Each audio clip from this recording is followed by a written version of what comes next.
I never thought a simple hike could go so wrong. It started as just another Saturday morning in early October. The air was crisp, the sky a clear, endless blue. I'd been planning this trip for weeks. A solo trek through Blackwood Gorge, a dense stretch of forest about 2 hours from my apartment. I'd done my research. The trail was marked as moderate difficulty, nothing I couldn't handle. I packed light water, protein bars, a first aid kit, a flashlight, and my phone, though I knew service would be spotty. The drive was uneventful. I parked at the trailhead, locked my car, and double-checked my bag before setting off. The first mile was easy, just like the guide described. The path was well-worn, cutting through thick pines and patches of sunlight. Birds chirped overhead, and the scent of damp earth and pine needles filled the air. I felt good, strong. Then, somewhere around the second mile, things started to feel off. I didn't notice it at first. The trail was still clear, but the trees seemed to close in tighter. The sunlight didn't reach the ground as easily. The air grew heavier, damp and cold against my skin. I checked my phone, no signal, just like I expected. No big deal. I had a map. I knew the route. But then I saw the fork in the trail. It wasn't on the map. I stopped, frowning. The main path veered left, but there was another, narrower trail splitting off to the right. It looked old, barely used, the ground uneven with exposed roots and patches of moss. I hesitated. Maybe it was a game trail. Maybe it led to a viewpoint. Or maybe it was nothing. I should have turned left. Instead, curiosity got the better of me. I took the right path. The further I walked, the more the forest changed. The trees grew taller, their trunks twisted and gnarled. The air smelled different here, less pine, more something else, something stale, like wet leaves left to rot. The trail became harder to follow, the ground uneven, covered in a thick layer of dead foliage that muffled my footsteps. I checked my watch. An hour had passed. I should have turned back then, but I told myself I'd just go a little further, see where it led. Big mistake.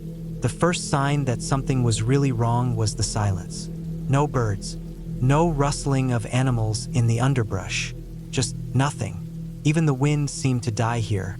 My skin prickled. I slowed, listening, but the only sound was my own breathing. Then I saw the marks on the trees. At first, I thought they were natural, scratches from bears or other wildlife. But as I looked closer, I realized they were too deep, too deliberate. Lines carved into the bark, some fresh, some old and healed over. My stomach tightened. Someone had been here. Recently, I turned around. That's when I heard it. A branch snapped somewhere behind me. I froze. My pulse pounded in my ears. Slowly, I turned my head, scanning the trees. Nothing moved. But I knew I wasn't alone. I started walking again, faster this time. The trail was fading, disappearing into the undergrowth. My boots sank into the damp earth, the sound too loud in the quiet. Another snap, closer this time. I didn't run. Running meant panic. Panic meant mistakes. But my breath came quicker, my hands clenching into fists. I picked up the pace, my eyes darting between the trees. Then I saw it. A figure, just a glimpse, tall, dressed in dark clothes, standing between two thick pines. Watching me, my blood turned to ice. I didn't stop, didn't call out. I kept moving, forcing myself not to run, not to look back. But I could feel it, the weight of eyes on me, the presence of something that didn't belong. The trail was gone now, just dense forest in every direction. I pulled out my phone, still no signal, no compass, no way to know which way was out. I walked for what felt like hours, my legs burning, my throat dry. The sun was lower now, the light fading. If I didn't find my way back before dark, I was screwed. Then, through the trees, I saw it, a break in the forest, clearing. Relief flooded me. Maybe it was a road, maybe a campsite. I pushed forward, branches scraping my arms, my heart pounding. But when I reached the clearing, my stomach dropped. It wasn't a road. It was a cabin, old, rotting. The windows were broken, the door hanging off its hinges. and in front of it on the ground were footprints. Fresh. I backed away. No way was I going near that place. But before I could turn, I heard it again, the snap of a branch. Right behind me, I ran. Branches whipped at my face, my breath coming in ragged gasps. I didn't look back, didn't stop. I just ran, my boots slamming against the ground, my lungs burning. Then, miraculously, I saw it. The main trail. I nearly sobbed in relief. I didn't slow down, not until I was back at the parking lot. My car still sitting there, untouched. I fumbled with the keys, my hands shaking, and threw myself inside, locking the doors. I didn't look back as I drove away. Even now, weeks later, I still see it in my dreams. The cabin, the figure, the feeling of being watched. I don't hike alone anymore, and I never, ever take the wrong turn.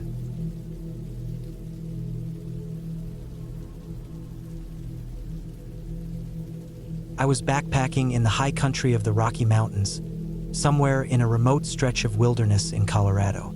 It was late September, and the air had that crisp, dry bite to it, the kind that tells you winter is close. The sky stretched out in an endless blue above us, the sun warm on our backs, but the wind up here, above the tree line at nearly 11,000 feet, carried a sharp chill. My buddy Jake and I had planned this trip for months. A week out in the wild, away from everything, carrying only what we needed to survive. We had spent most of the afternoon traversing a ridgeline that ran high above a deep, glacial lake. The trail was faint, barely more than a suggestion carved into the rocky terrain. The world up here felt raw, untouched. No roads, no cabins, no other people. Just the wind and the endless expanse of alpine tundra, dotted with twisted, gnarled trees where the tree line began to creep back down into the valleys below.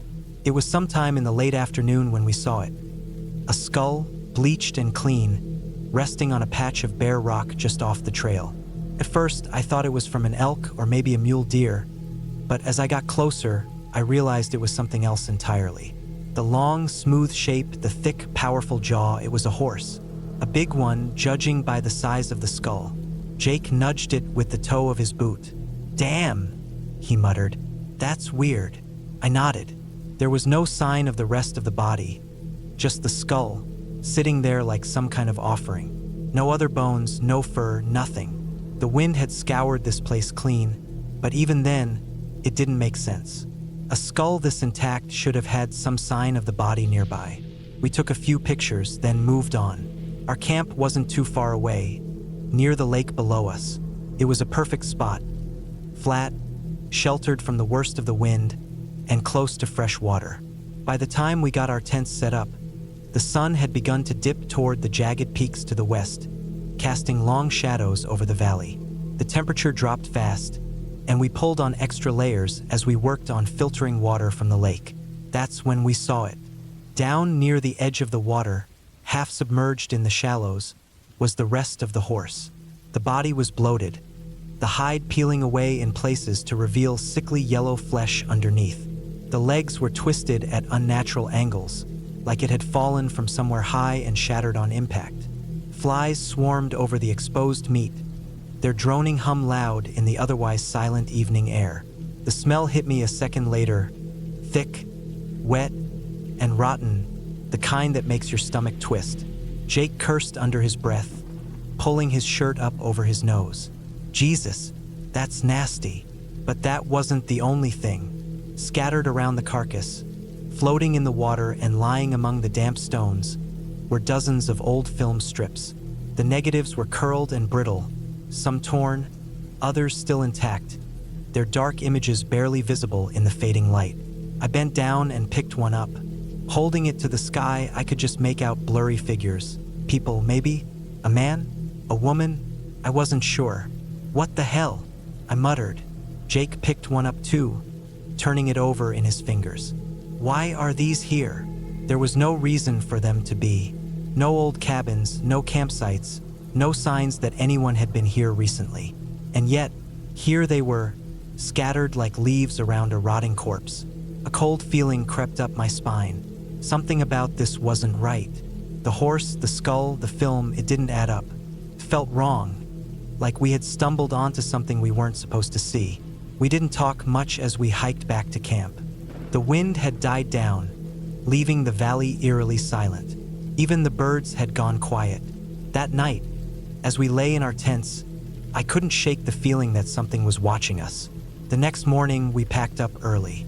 Neither of us said it outright, but we both knew we didn't want to stay another night. As we shouldered our packs and started the long hike back down the mountain, I couldn't help but glance back at the lake one last time. The body was still there, motionless in the cold water. And the film strips, they were gone.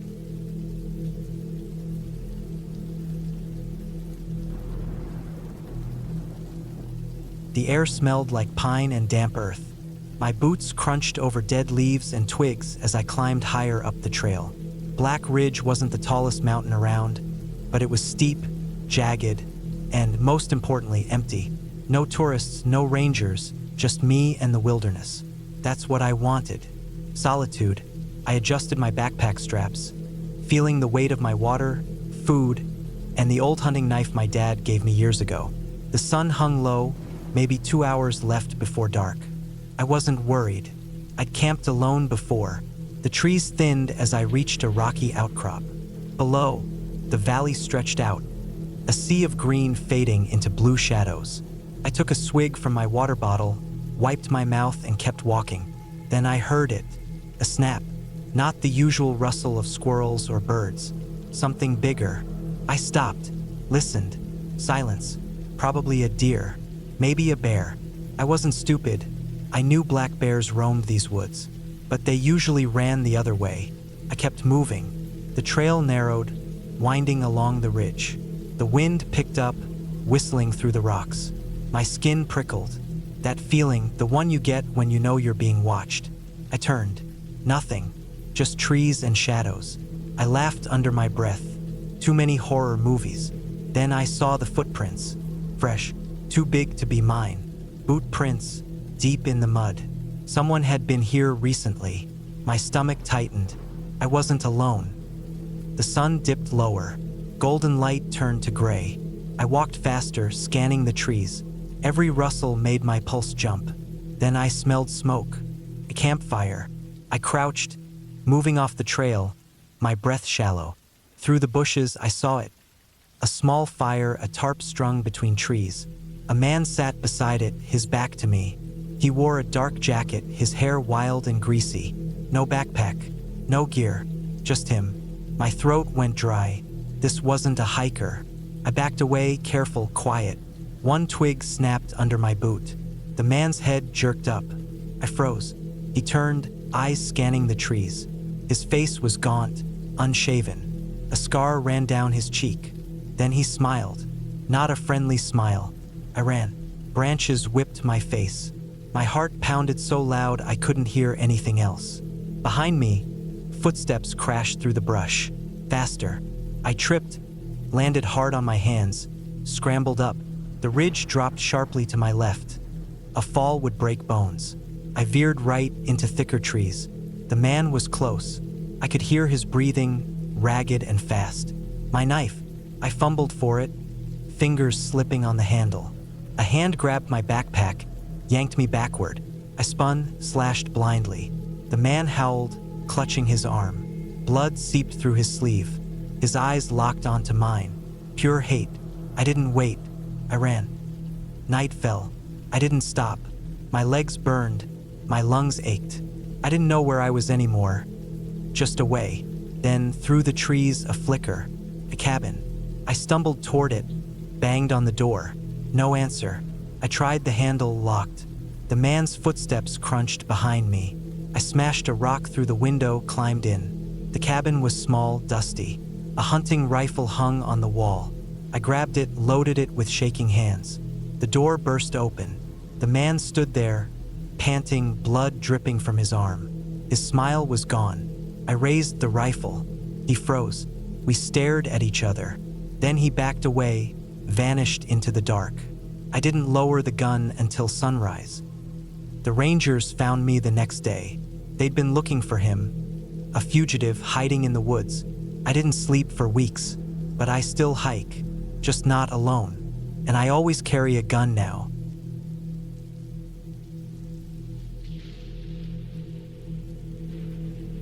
I started my through hike of the Appalachian Trail in early March.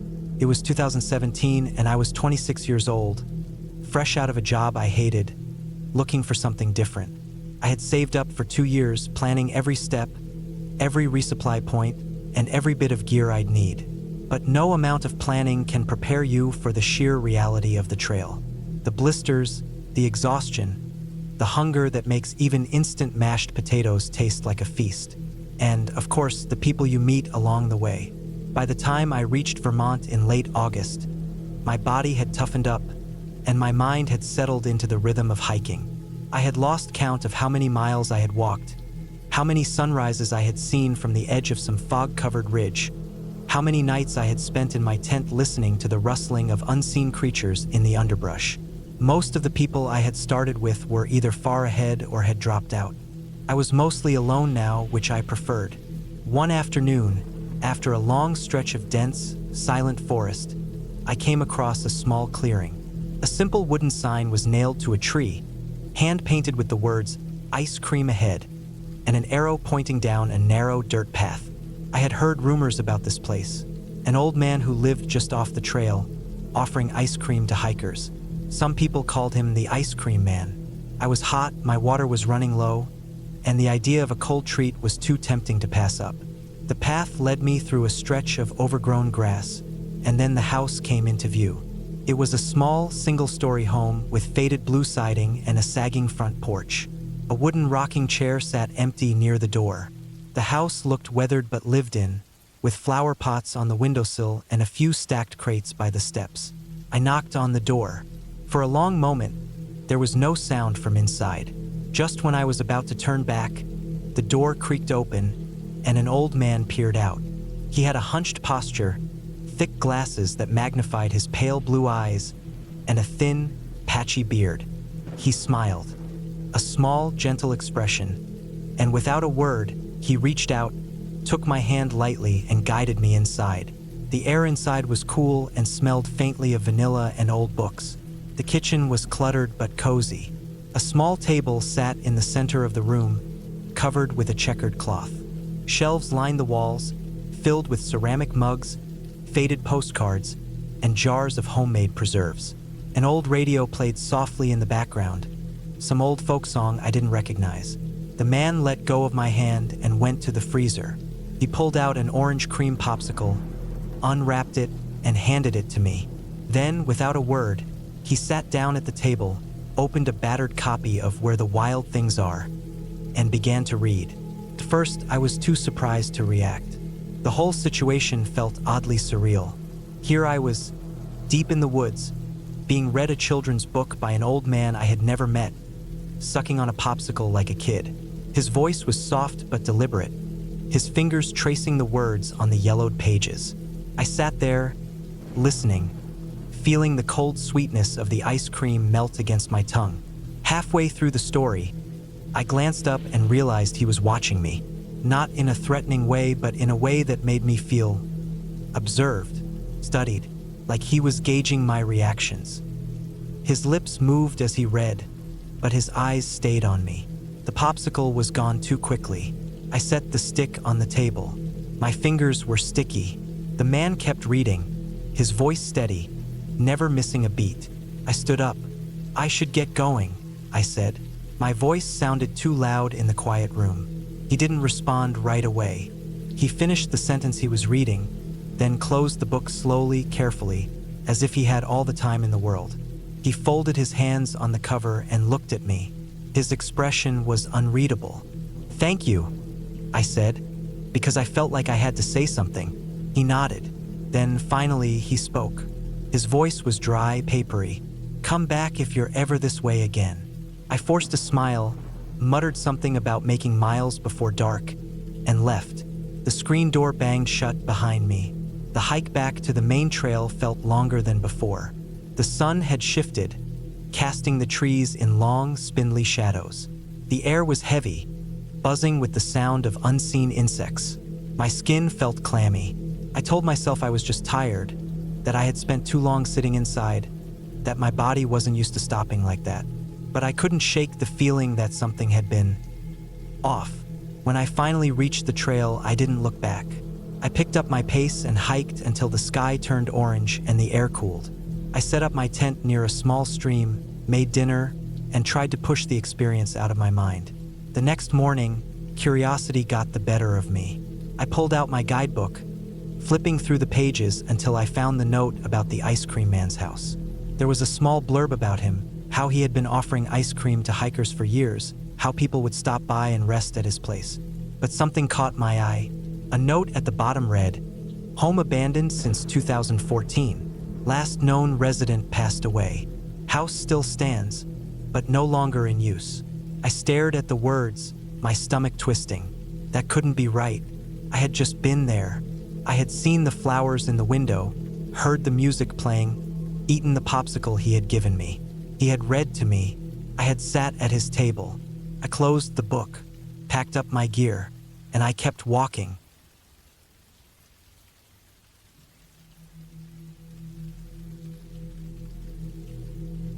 Title: The Wrong Trail. I never thought a simple hike could go so wrong. It started as a regular Saturday morning in early October. The air was crisp, the kind that bites your skin just enough to remind you winter isn't far off. I had packed my bag the night before: water, protein bars, a first aid kit, a flashlight, and a pocket knife just in case. My boots were broken in, my phone was fully charged, and I had told my roommate, Jake, exactly where I was going. Black Ridge Trail, a moderate 6-mile loop through the woods just outside town. I'd done it a dozen times before. Nothing complicated. The drive took about 40 minutes. The parking lot was nearly empty when I got there. Just a beat-up pickup truck and a sedan with out-of-state plates. No big deal. Fewer people meant more peace. I locked my car, adjusted my backpack straps, and started down the trailhead. The first mile was easy. The path was well marked, the ground firm under my boots. Sunlight filtered through the trees, casting long shadows. Birds chirped, leaves rustled. Normal, safe. Then, somewhere around the second mile, things felt off. I stopped to check my map. The trail should have curved east by now, but the trees looked different, thicker. The markers were sparse. The paint faded. Maybe I'd taken a wrong turn. I pulled out my phone, no signal. Not unusual out here. I backtracked a little, looking for the last marker I remembered. That's when I saw it. A second path, narrow and overgrown, splitting off from the main trail. I hadn't noticed it before. No sign, no markers. Just dirt packed down enough to suggest someone or something had been using it. I hesitated. Common sense said stick to the main trail, but curiosity gnawed at me. What if it was a shortcut? A hidden overlook? I glanced at my watch. Still early. I could spare 10 minutes to check it out. Bad idea. The deeper I went, the more the woods closed in. Branches scraped my arms. The air smelled damp, earthy. No birds here, just silence. Then the ground gave way. 1 second I was walking, the next I was sliding. My boot caught on a root. My knee slammed into dirt. Pain shot up my leg. I grabbed at a sapling, stopping my fall just before a steep drop. My heart pounded. Below me, the slope disappeared into shadow. If I'd gone over, I forced myself to breathe. Okay, no big deal. Just climb back up. But when I turned, the path behind me looked different. Was that the way I came? The trees all looked the same. No markers, no sound. I checked my phone again, still no signal. The time read 12:37 p.m. I'd been walking for over 2 hours. How? Panic crept in. I told myself to stay calm. I had water, supplies. I could retrace my steps. I started walking, and walking. Nothing looked familiar. The sun was higher now, heat pressing down. Sweat trickled down my back. My knee throbbed. I drank some water, ate a protein bar, tried to think. Then I heard it. A crack, like a branch snapping. I froze, listened. Silence. Probably an animal. A deer. A squirrel. Then another crack. Closer. I turned slowly. Between the trees, maybe 30 feet away, something moved. A shape, dark, low to the ground. A dog? No bigger. A bear? My breath hitched. I'd read about black bears in these woods. Mostly harmless unless provoked. Don't run. Make noise. Back away slowly. I raised my arms, clapped my hands. Hey, go on. Get out of here. The shape didn't move. Then it stepped forward. Not a bear. A man. Dressed in dark clothes, face shadowed by a hood. He stood perfectly still, watching me. Every muscle in my body locked up. This wasn't right. No one else should be out here. Not like this. Not off trail. I forced myself to speak. Hey man, you lost. No answer. The air felt heavier, colder. I took a step back. I'm just trying to get back to the main trail. Still nothing. Then he moved. Not toward me, not away, just shifting, like he was deciding. I didn't wait to find out. I ran. Branches whipped my face. My backpack bounced, the straps digging into my shoulders. I didn't look back, didn't stop. The ground sloped upward. I scrambled, hands clawing at dirt. My lungs burned. Then voices, real ones. Think it's this way. I burst into a clearing. 2 hikers, a man and a woman, froze mid-step, staring at me like I was a wild animal.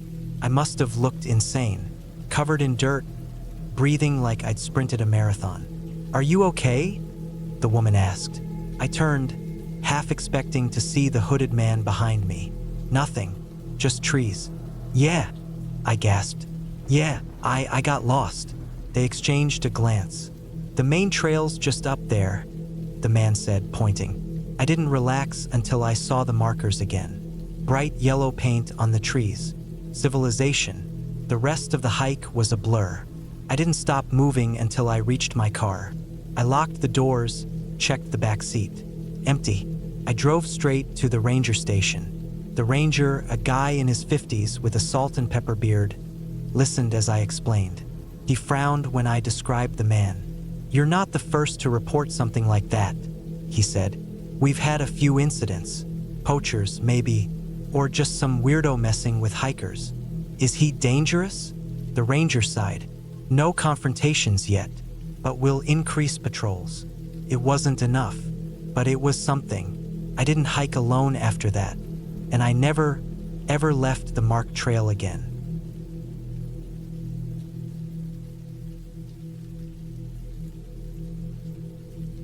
Started as a normal Sunday morning. The air was crisp, the kind that bites at your skin just enough to remind you that winter wasn't fully gone yet.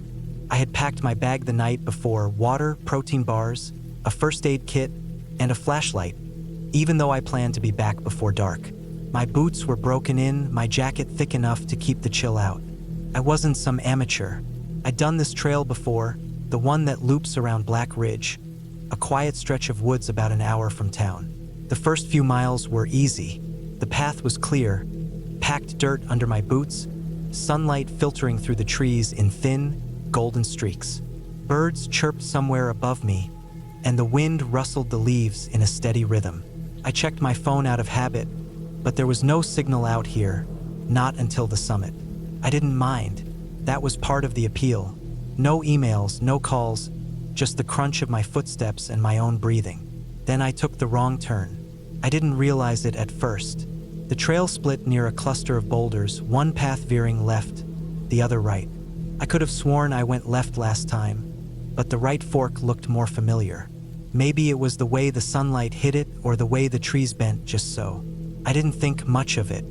Not until the trail started thinning out, the dirt giving way to patches of grass and roots snaking across the ground. The trees grew denser, their branches tangling overhead, blocking out more and more of the sky. I slowed, frowning. This didn't feel right. I pulled out my phone again, but the screen still showed no bars. No GPS, no map.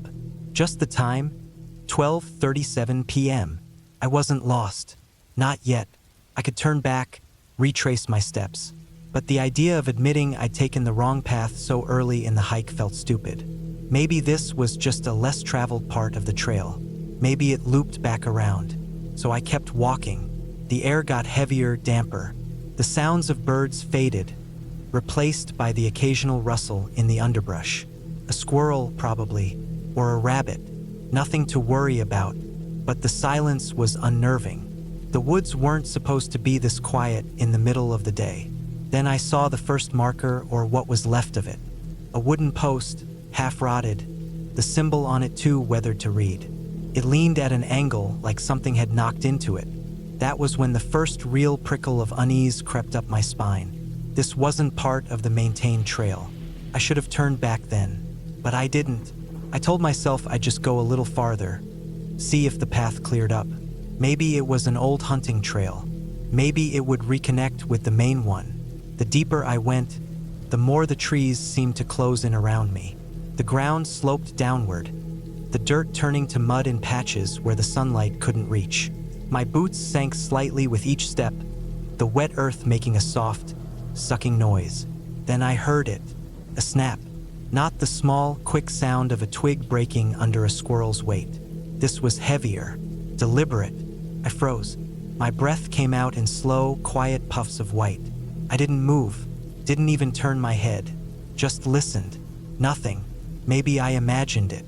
Maybe it was just the woods settling. I took another step, another snap, closer this time. My pulse kicked up, thudding in my ears. I turned my head just enough to glance over my shoulder. The trees stood like silent sentinels, their trunks dark and gnarled.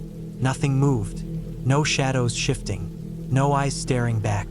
But something was there. I knew it. I forced myself to keep walking, my steps quicker now. The trail, if you could even call it that, was barely visible, just a faint indentation in the earth where maybe deer had passed through. My hands clenched around the straps of my backpack, my knuckles whitening. Every rustle of leaves, every creak of a branch, sent a fresh jolt of adrenaline through me. Then I saw the footprints. Not mine. They were too big, the impressions deep, like whoever made them was heavy. Or carrying something heavy. The edges were blurred, the mud having partially filled them in, but they were fresh enough that they hadn't been washed away by rain. Someone else was out here. I swallowed hard, my throat dry. Maybe it was another hiker. Maybe they'd gotten lost too. But why would they be off the main trail? I glanced around again, my breath coming faster now. The woods felt different suddenly. Not just quiet, watchful. I needed to get out of here. I turned back, retracing my steps as quickly as I could without running. Running would be stupid. Running would mean I was prey. The footprints followed the path I'd just taken. They were heading the same way I was. My stomach dropped. I wasn't alone, and whoever or whatever was out here with me wasn't lost. They were hunting.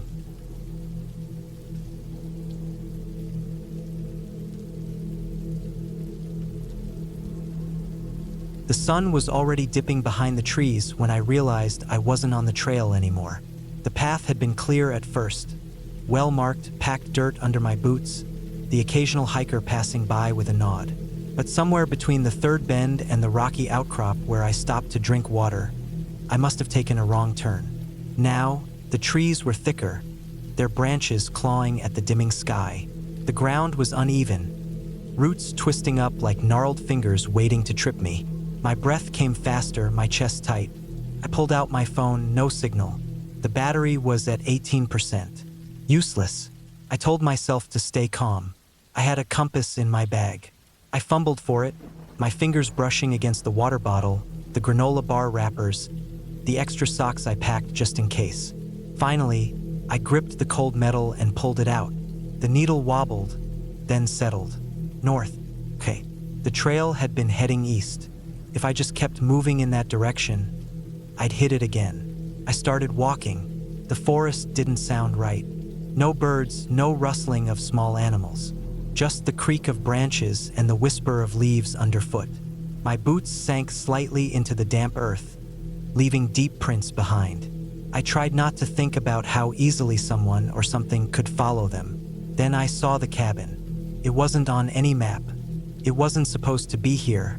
A small, rotting wooden structure, half collapsed, the roof sagging like a broken spine. The door hung open, darkness pooling inside. My skin prickled. I should have turned away, but something about it pulled me closer. Maybe it was shelter. Maybe there was a map inside or a phone, or I stepped inside. The smell hit me first, damp wood, mold, and something else. Something metallic. Blood? No, maybe old meat. My stomach twisted. The floorboards groaned under my weight. The single room was empty except for a rusted stove in the corner and a broken chair. A few empty cans littered the ground, their labels peeled away. Someone had been here recently. Then I saw the marks on the wall. Deep scratches, like something had been dragged across the wood. Not animal claws. Too straight, too deliberate. And beside them, dark stains. I didn't touch them. I didn't need to. I backed out, my pulse hammering in my throat. The air outside was colder now, the last light of day fading fast. I needed to move. Now, I ran. Branches whipped at my arms, my face. My breath came in ragged gasps. I didn't look back. The compass was still in my hand, but I wasn't thinking about directions anymore. Just distance. Get away. Get out. Then I heard it. A snap. Close. Too close. I froze. My ears strained. Silence. Maybe it was nothing. Maybe it was just the forest settling. Then another sound. A slow, deliberate step. Crunching leaves. I wasn't alone. I didn't turn. I didn't wait to see what was there. I ran harder, my lungs burning, my legs screaming. The trees thinned. The ground sloped downward. And then, the trail. The real one. The one with the markers, the packed dirt, the familiar curve leading back to the parking lot. I nearly sobbed in relief. I didn't stop running until I reached my car, until the doors were locked, until the engine roared to life and the headlights cut through the dark. I didn't look back as I drove away. The next day, I reported it. The rangers listened, their faces grim. They knew about the cabin. They knew about the people who sometimes used it. Hunters, they said. Trappers. People who didn't like strangers wandering where they shouldn't. They never found anyone. No one was there when they checked. But they did find something. Fresh footprints. Leading away from the cabin. Leading toward the trail. I don't hike alone anymore.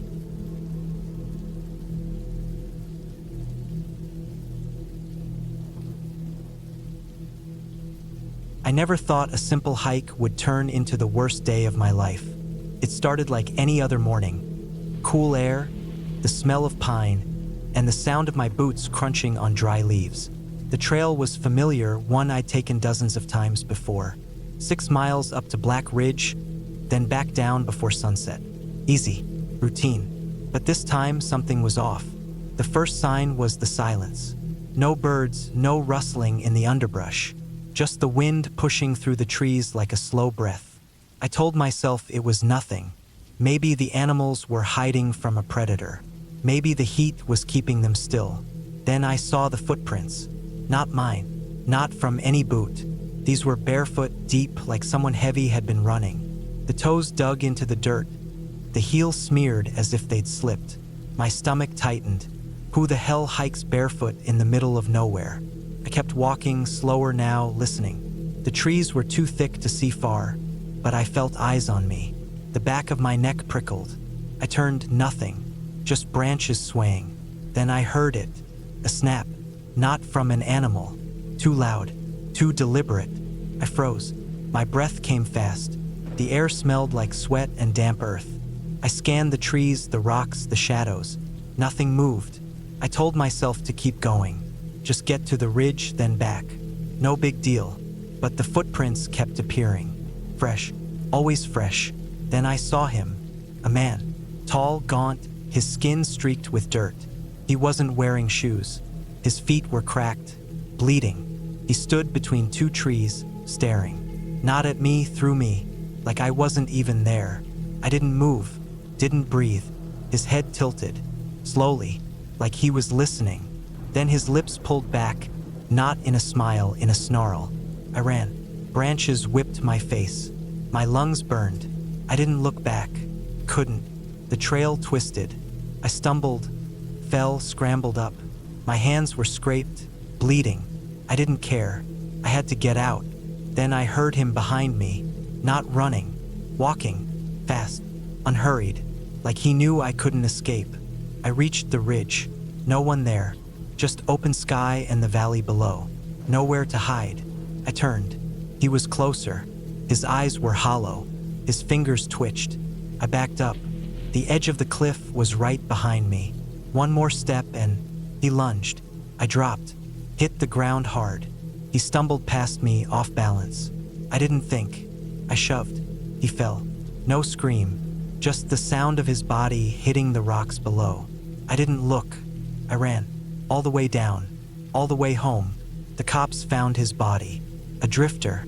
A wanted man. Violent. Unstable. They called me lucky. I didn't feel lucky. I still hear his footsteps in my dreams. And I never hike alone anymore.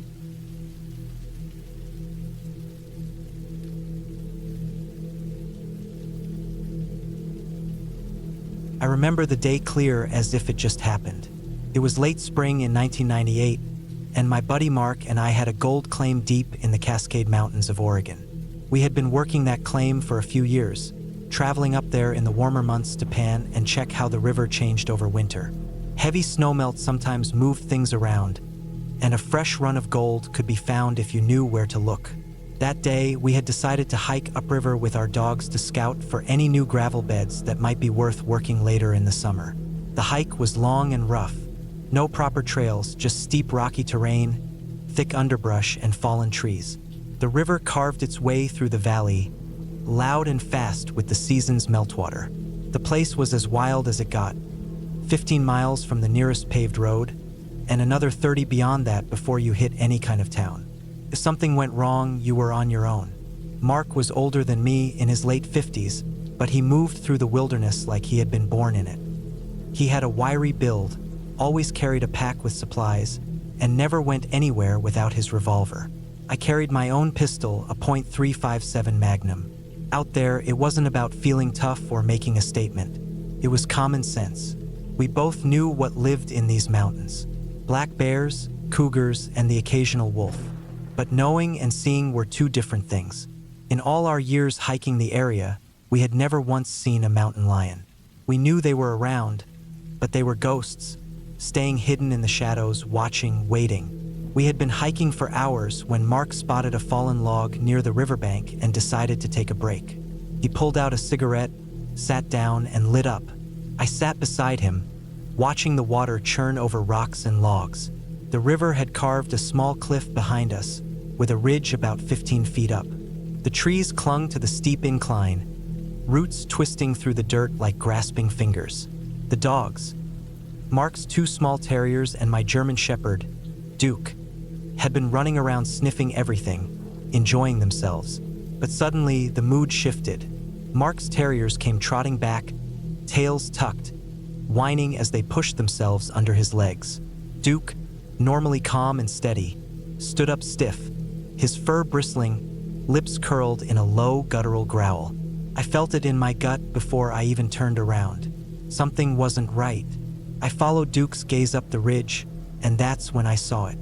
A mountain lion, massive and lean, crouched low, muscles coiled, eyes locked on us. It was close, too close. It must have been watching us for a while, waiting for the right moment. The only thing between us and it was 15 feet of steep dirt and rock, and that wasn't much. Mark saw it a second later. He cursed under his breath, flicking his cigarette away as he pushed himself to his feet. I stood too, my heart hammering. My hand went straight to my hip, gripping my pistol.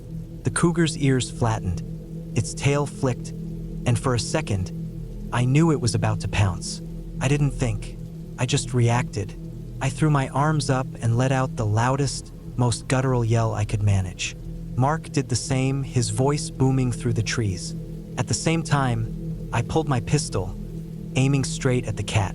I didn't want to shoot unless I had to, but I wasn't about to let it get closer. The cougar hesitated.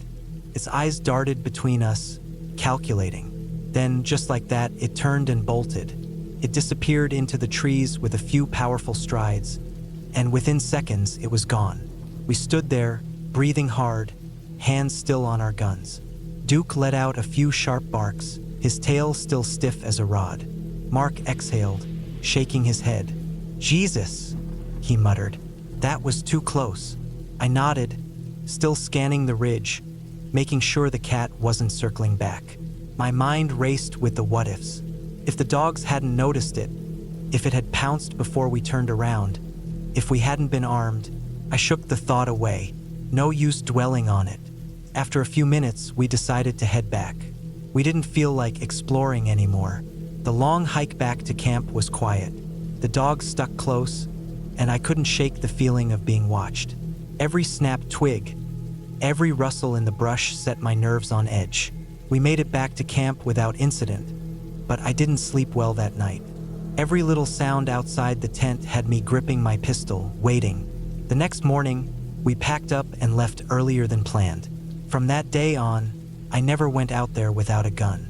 We kept working the claim for a few more years, but I never shook the feeling that something was always watching. We knew predators lived out there, but knowing is different from coming face to face with one, seeing the hunger in its eyes, feeling how small you really are in the wild. After a while, we gave up the claim. Life took us in different directions, and the mountains kept their gold. But that day, that moment, stuck with me. The wilderness doesn't care who you are. Out there, you're just another part of the food chain. And if you're not paying attention, you might just end up on the wrong end of it.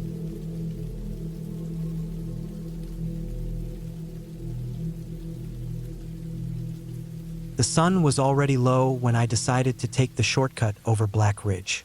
I'd done this hike before last summer in broad daylight with a friend, but today I was alone.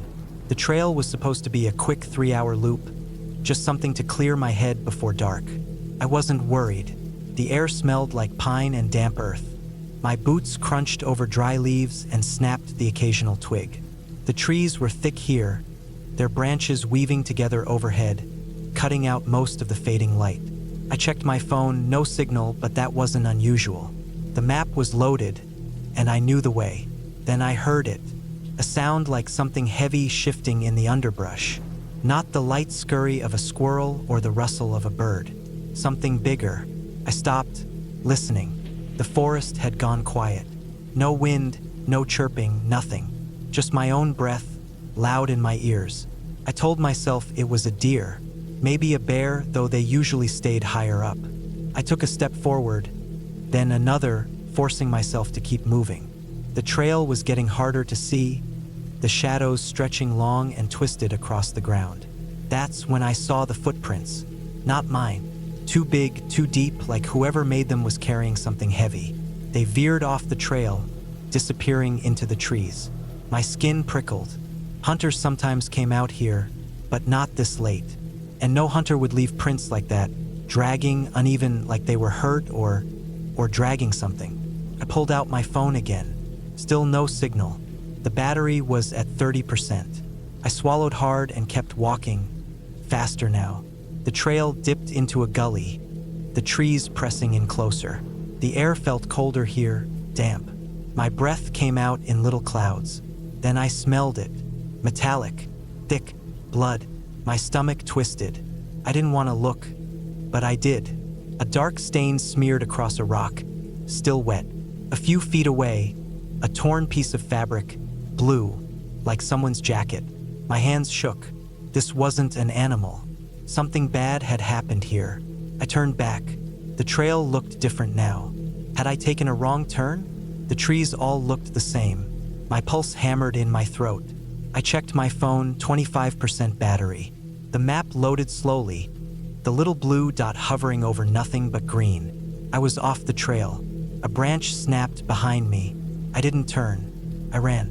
Branches whipped at my arms, my face. My lungs burned. I didn't stop, didn't look back. The woods were a blur, the ground uneven, roots grabbing at my feet. I fell hard, my knee slamming into a rock. Pain shot up my leg, but I scrambled up, kept moving. Then I saw it, a light, flickering, faint, through the trees. A cabin? A road? I didn't care. I ran toward it, my breath ragged. The trees thinned. The light was a campfire. 2 men sat beside it, their backs to me. I almost called out, then I saw the axe. It rested against a log, the blade dark and wet. One of the men stood, stretching, and kicked something into the fire. It wasn't wood. I backed away, silent, my heart slamming against my ribs. I didn't breathe until I was far enough that the fire was just a speck in the distance. I ran all the way back to the main trail, my legs shaking, my knee throbbing. When I finally saw the parking lot, my car sitting alone under a flickering streetlight, I almost cried. I didn't call the police. What would I say? I had no proof, no names, nothing but the smell of blood and the image of that axe burned into my mind. I drove home, locked the doors, and sat in the shower until the hot water ran out. I never went back to Black Ridge, but sometimes, when the wind blows just right, I swear I can still smell pine and something darker underneath.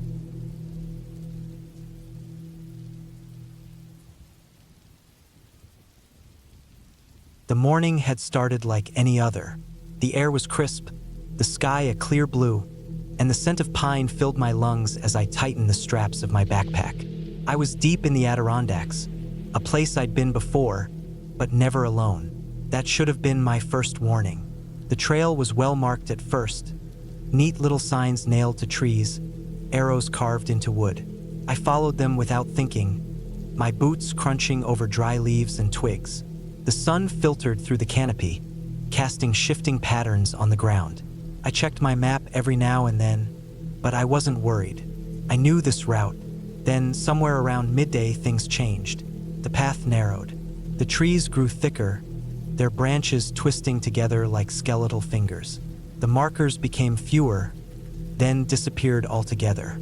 I stopped, turning in a slow circle, scanning the ground for footprints or any sign that people had been here before. Nothing, just dirt and dead leaves. I told myself not to panic. I had a compass. I had supplies. I could retrace my steps. But when I turned back, the trail behind me didn't look familiar. The trees seemed different, closer, darker. Had I really come this way? I pulled out my phone. No signal. Of course. The air grew colder as I walked, my breath coming out in short, visible puffs. My heart pounded, but I forced myself to stay calm. Maybe if I kept moving, I'd find a landmark, a river, anything. Then I heard it. A snap. Not the usual sound of a branch breaking underfoot. This was sharper, deliberate. I froze, my skin prickling. Silence. Then another snap, this time to my left. I turned, scanning the trees. Nothing moved. I told myself it was an animal. A deer. A squirrel.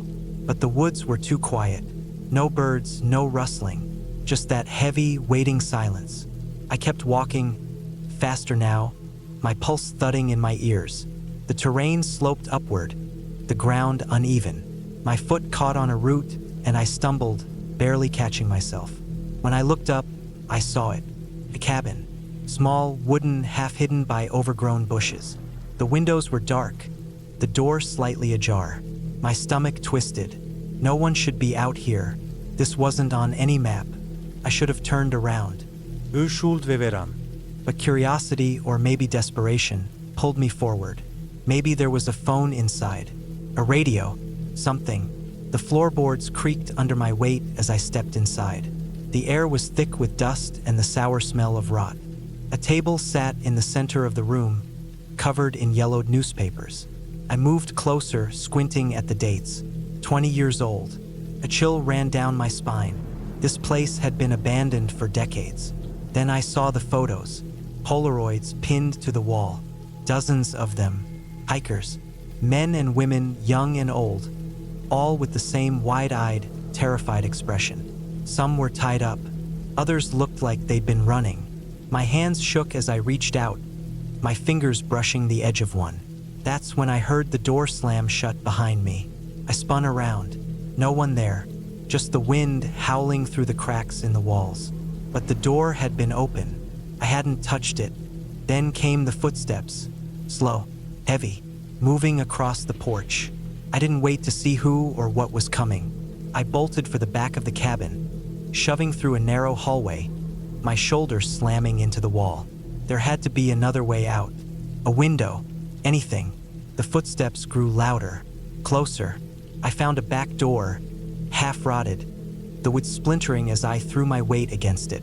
It burst open, and I stumbled outside, falling to my knees in the dirt. I didn't stop. I ran, branches whipping at my face, my lungs burning. I didn't look back. Hours later, bleeding and exhausted, I broke through the tree line onto a road.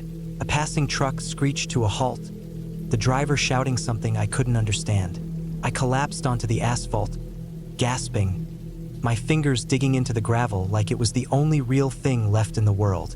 They never found the cabin. The police searched for days, but the woods swallowed it whole.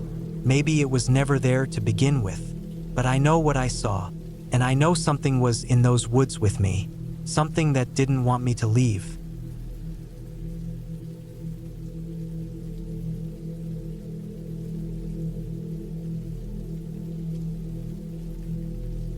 Started as a normal Sunday morning. The air was crisp, the kind that bites your lungs just enough to remind you you're alive.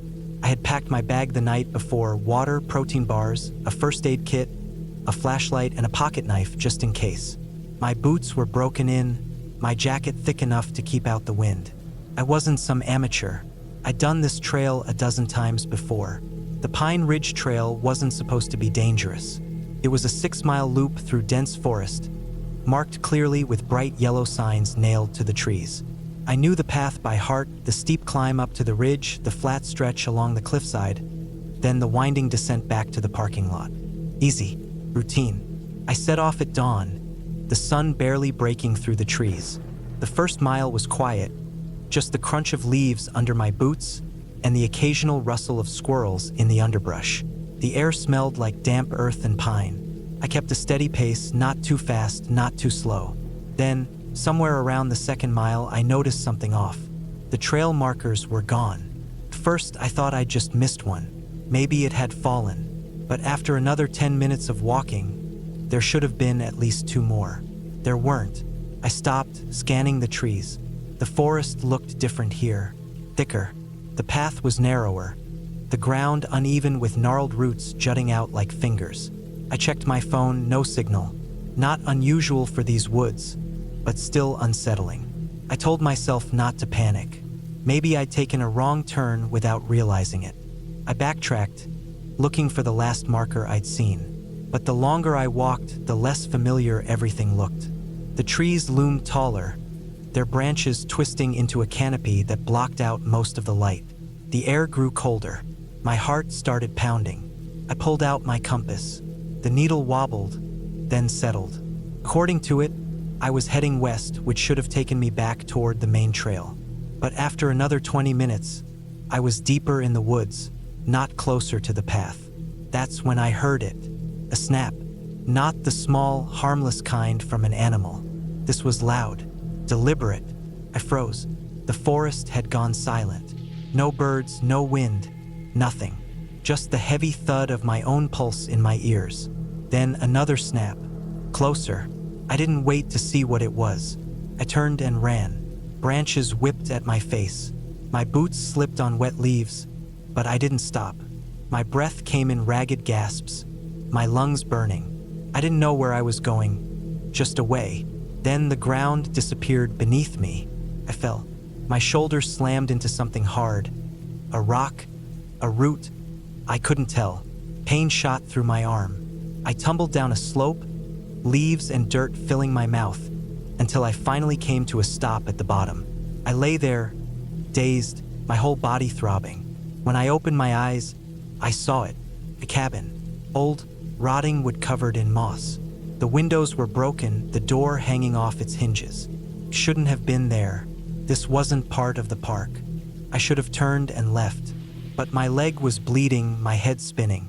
I needed shelter, just for a minute, just to catch my breath. I limped inside.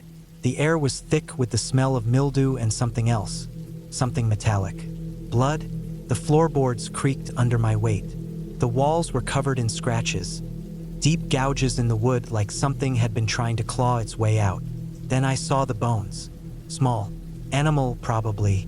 At least that's what I told myself. I backed toward the door, but it slammed shut behind me. I wasn't alone. Something moved in the shadows. A shape, tall, too tall to be human. I didn't wait to see more. I I threw myself at the door, shoulder first. It burst open and I ran. I didn't stop until I reached the road. A truck driver found me hours later, covered in dirt and blood, babbling about the woods. He drove me to the hospital. The police searched the area. They found no cabin, no bones, but they did find something else. A set of footprints too large to be mine, leading deeper into the forest. I never went back, and I never hiked alone again.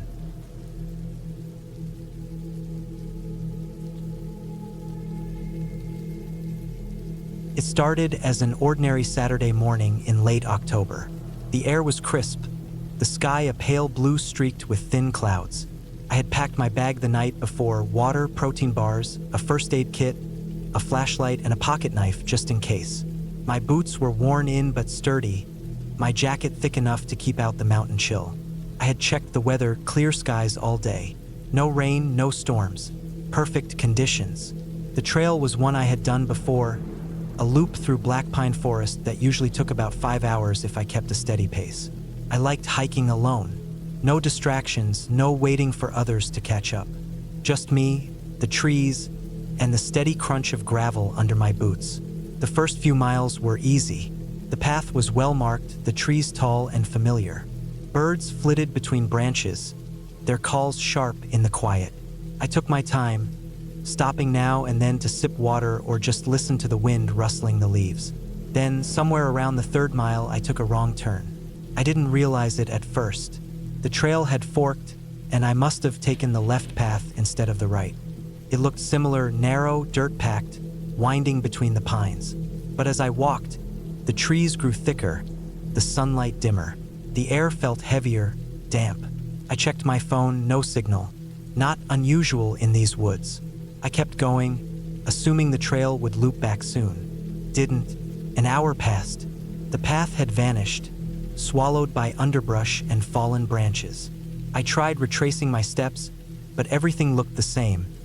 Endless trees, no landmarks. My pulse quickened. I wasn't lost. Couldn't be. I had hiked here before, but the deeper I went, the less familiar everything became.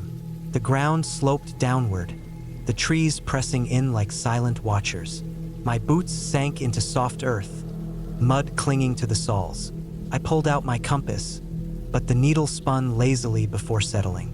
North. Okay. The main trail ran east-west.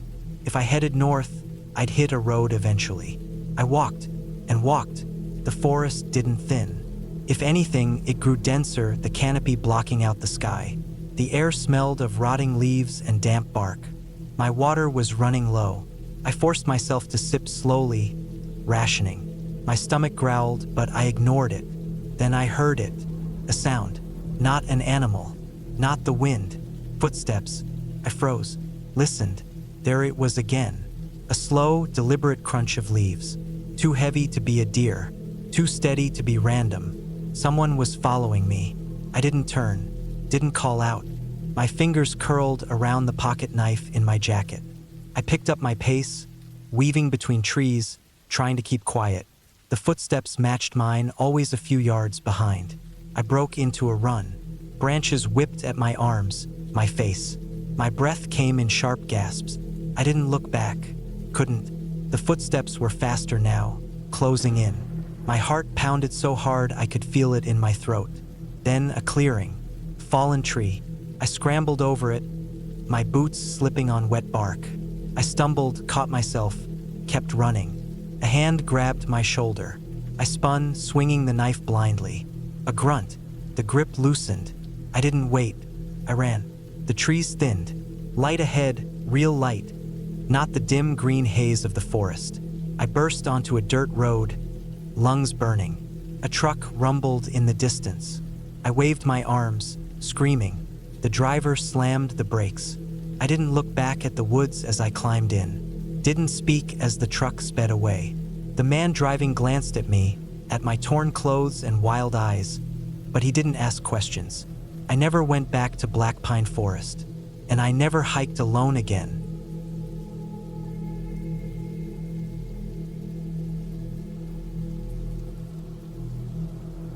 The air smelled like wet earth and pine.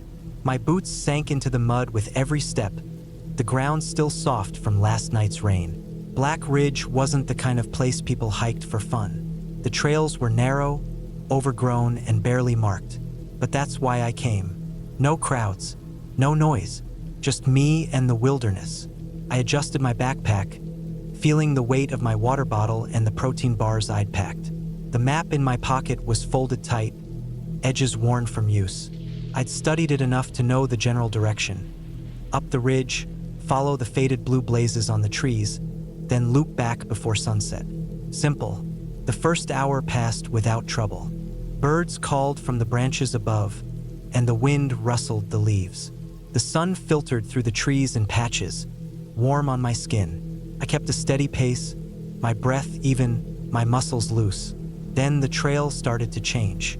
It wasn't sudden, just little things at first. The blue blazes on the trees grew farther apart. The path narrowed until it was just a suggestion between the underbrush. I stopped, pulled out the map, and checked my compass. I wasn't lost, not yet, but the trail wasn't matching up like it should. I kept walking. The trees thickened. The sunlight faded. The air grew cooler, damp. My boots crunched over twigs and dry leaves. The sound was too loud in the silence. No birds now, no wind, just my own breathing and the steady thump of my heart. I checked the time, 3 hours in. I should have hit the ridge by now. Then I saw it, a broken branch, fresh. The wood inside was still pale, not yet dried out. Something or someone had passed through here recently. I crouched, touched the splintered edge. Too high for an animal. I stood slowly, scanning the trees. Nothing moved. I kept going, but my steps were slower now. My shoulders tense. The forest felt different. Not empty. A sound. Not an animal. Not the wind. Footsteps. I froze. Listened. There. Again. Soft. Deliberate. Not mine. I turned my head just enough to see behind me. Nothing. Just trees and shadows. I walked faster. The footsteps matched my pace. My pulse pounded in my ears. I didn't run. Running meant panic. Panic meant mistakes. The ridge had to be close. If I could just get to higher ground. A rock shifted behind me. I spun around. Nothing. But I felt it. Eyes on me. I didn't wait. I moved, quick but controlled, pushing through branches that scraped my arms. My breath came faster now. The map was useless. The trail was gone. Then a break in the trees. A steep slope. The ridge. I scrambled up, dirt sliding under my boots. My fingers dug into roots, pulling myself higher. At the top, I turned, chest heaving. The trees below were still, silent. Had I imagined it? Then movement. A shadow. Not an animal. Too tall. Too still. Watching me. I didn't wait to see more. I ran along the ridge, my legs burning. The sun was lower now. I had to get out. The descent was brutal. Slipping, falling, scraping my hands on rocks. But I didn't stop. Then a road. Just a dirt path, but it meant people. Civilization. I didn't look back. I followed the road, walking fast, then running when I saw the first house. Lights on. Car in the driveway. I pounded on the door. A man opened it, frowning. "You okay?" I glanced back at the trees. Nothing there. But I knew. Something had been following me. And it wasn't done. The cops came. Asked questions. I told them everything. They searched the ridge but found nothing. No footprints. No signs of anyone. They said it was probably an animal. A bear.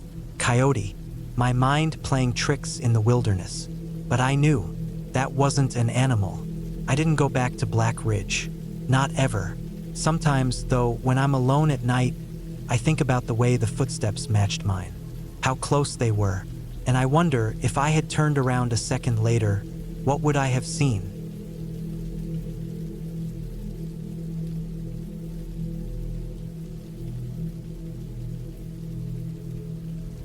I was 23 when it happened. Back in 1991. My mate Joel and I decided to take a weekend bushwalking trip through the forests of Victoria, somewhere near Bargo. We were both young, fit, and eager to get out of the city, stretch our legs, and get lost in nature for a couple of days. The plan was simple.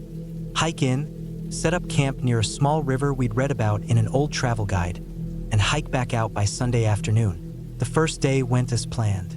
We followed a narrow, overgrown trail for a few hours, pushing deeper into the bush. The trees were thick, the undergrowth dense, and every so often, we'd hear the distant call of some unseen bird. It was peaceful in a way only the Australian wilderness can be, a kind of solitude that feels both comforting and unsettling at the same time. That changed the next day. We were a few hours into our morning hike, having left camp behind in search of higher ground for a better view of the valley. It was then that we found it, a strange, flat structure made of rocks, about 5 feet across, sitting in a small clearing just off the track. It wasn't natural. The stones had been deliberately placed, stacked in a rough but intentional formation. There was no moss on them, no sign of long-term weathering like you'd expect if it had been there for years. It looked recent. Joel nudged my arm. "What do you reckon it is?" he asked, his voice low. I had no idea. It wasn't big enough to be a cairn or some kind of marker. It felt wrong, out of place. I stepped closer, feeling the crunch of dry leaves beneath my boots. Up close, the structure was even stranger. The stones were arranged almost like a table, but uneven, with some smaller rocks stacked haphazardly around the base. In the middle of it, the dirt was disturbed, like someone had been digging or scraping at it.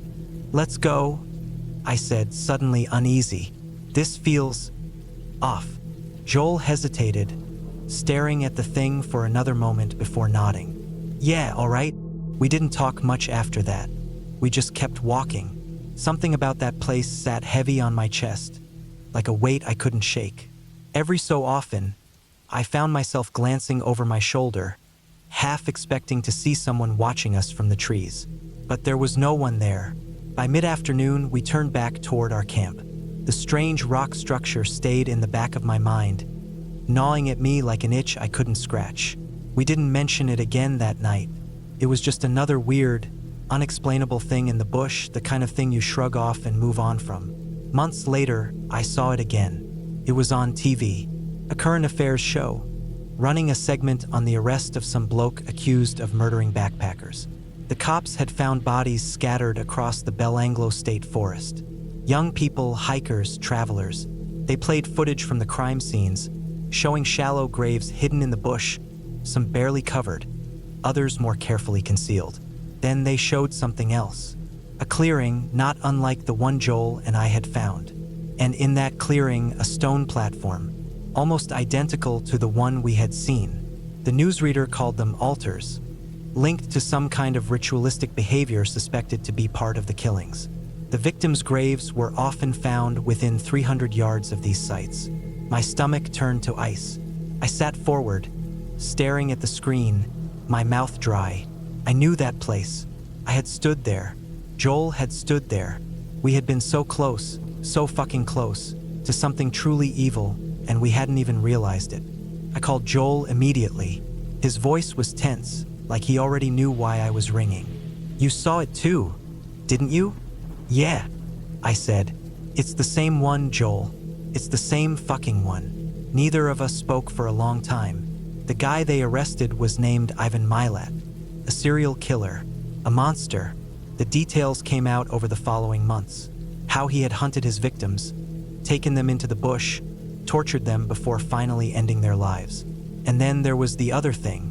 The cops believed he hadn't acted alone. They were sure, or at least pretty sure, that someone else had been involved. They just couldn't prove it. Maybe an accomplice, maybe someone who helped him choose his victims, maybe even someone who was still out there. I thought about that when I tried to sleep at night, about the feeling I had in the bush, the feeling that we were being watched. And I wondered if, somewhere out there, the other one, the one they never caught, was watching us too.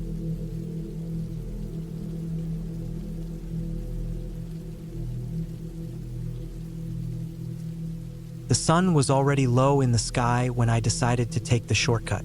Stupid idea. I knew it the second my boot crunched over the brittle leaves, veering off the marked trail. But I was tired. My legs ached. and the thought of shaving an hour off my hike back to the car was too tempting. The forest was different here, thicker, darker. The trees grew close together, their branches twisting into each other like gnarled fingers. The air smelled damp, like wet earth and something else. Something sharp and metallic that I couldn't place. My map said this path would reconnect with the main trail in half a mile, but the deeper I walked, the less sure I was. The ground sloped downward, soft and uneven. My foot caught on a root, and I stumbled, barely catching myself before my face hit the dirt. My pulse jumped. I wasn't scared, not yet, just annoyed. I wiped my hands on my jeans and kept moving. Then I saw the first sign that something was wrong. A backpack.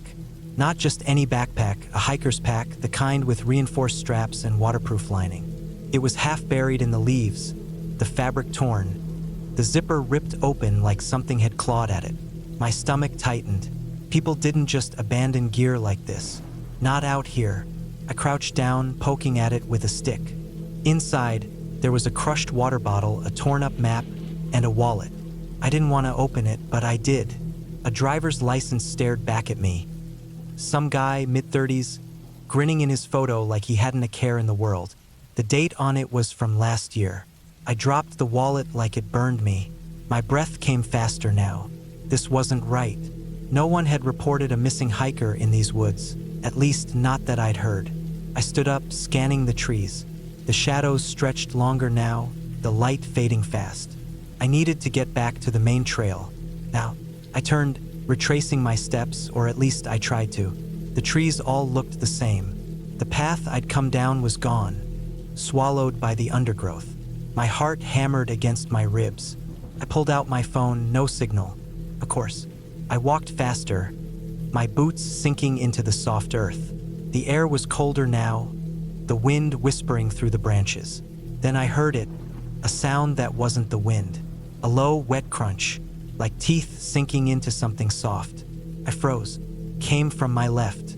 I turned my head slowly, my muscles locked. Between the trees, maybe 20 yards away, something moved.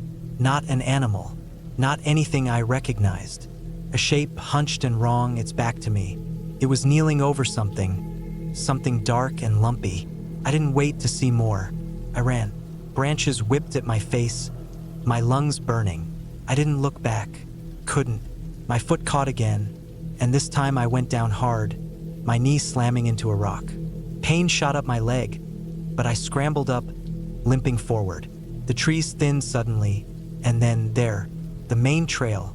I nearly sobbed in relief. I didn't stop running until I hit the parking lot. My car, the only one left. I fumbled with the keys, my hands shaking so bad I dropped them twice. The engine roared to life and I peeled out, gravel spraying behind me. I didn't look in the rearview mirror. Took 3 days before I told anyone. The cops searched the area but found nothing. No backpack, no signs of struggle. They asked if I was sure about what I saw. I didn't answer. I still have nightmares about that sound, the wet, tearing crunch. And sometimes, when I'm alone in the woods, I swear I hear footsteps behind me. Slow, patient.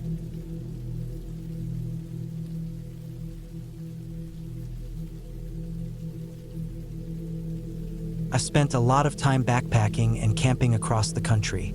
My brother and I have been to places so remote that the nearest gas station was 100 miles away.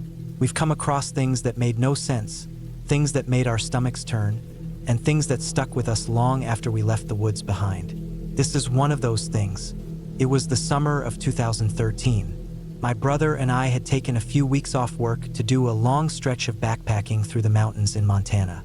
It was something we'd planned for a while, nothing fancy, just a way to get out into nature and live off what we carried on our backs. We had experience. We'd done the Appalachians, parts of the Pacific Crest Trail, and stretches of the Rockies. We weren't amateurs. We knew how to navigate, how to handle bad weather, and how to respect the wilderness. But nothing prepared us for what we found on that trip. We had set out from a small town, one of those places that barely qualifies as a town, just a couple of buildings and a gas station. Our plan was to make a large loop through the mountains, sticking mostly to the trails but occasionally veering off to explore. The first week went smoothly. The air was crisp, the forests thick with pine, and the mountains loomed in the distance, their peaks still capped with snow despite the summer heat. We saw a few deer, plenty of birds, and even a bear at a distance. The nights were cool but comfortable, the sky so clear you could see every star. Everything was normal. On the 8th day, we came across something strange.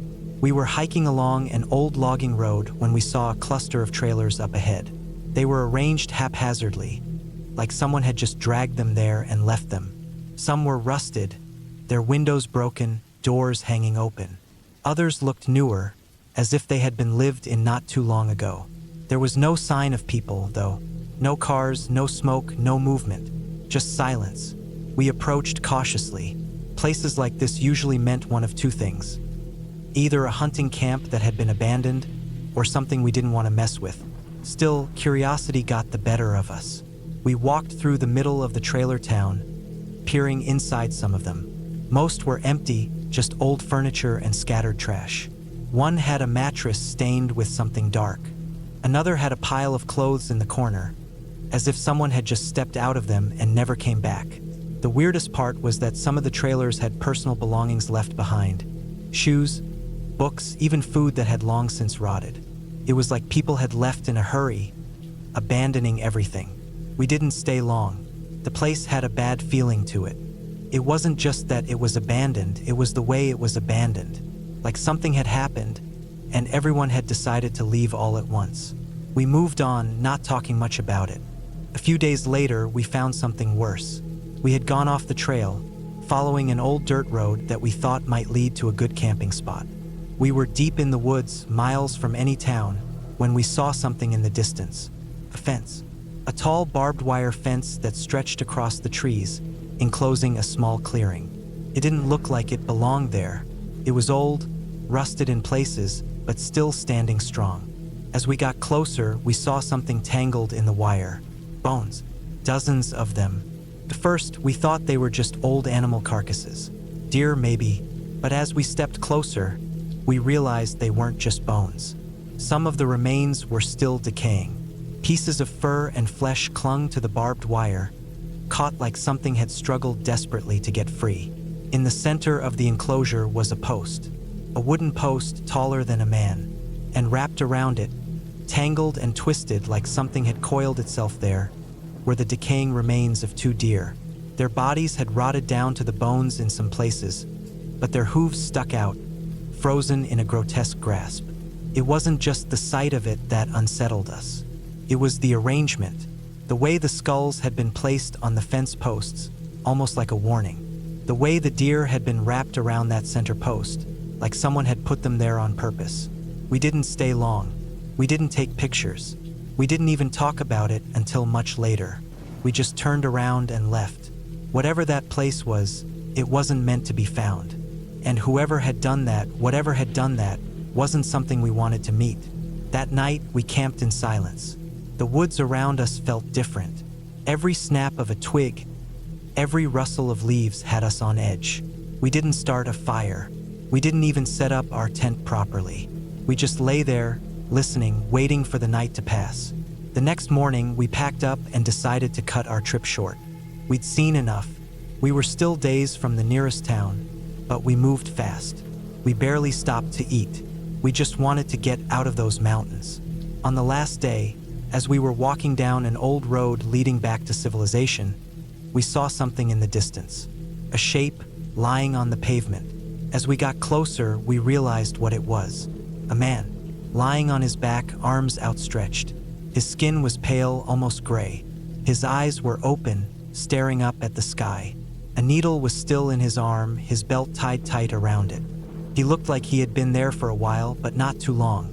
Maybe a day, maybe 2. We didn't touch him. We didn't check his pockets or try to see who he was. We just walked past him, our pace quickening. When we finally reached town, we told the police what we had found. They asked a few questions, but we didn't have many answers. They sent someone out to recover the body, but we never found out who he was or how he got there. That trip stuck with me. I still think about those trailers, that fence, that dead man on the road. I still wonder about the people who left in such a hurry, about who or what had set up that enclosure in the woods. I wonder if anyone else has ever come across those places. If anyone else has felt that same creeping dread. I don't know. I just know I won't be going back.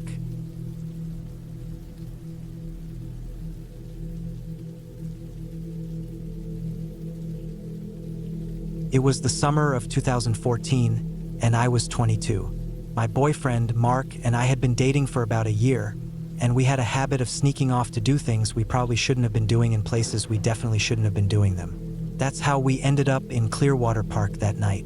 Clearwater Park was one of those places that was always full of people during the day. Hikers, families, joggers, and even older couples who just wanted to enjoy nature. But at night, it was a different world. The trails were empty.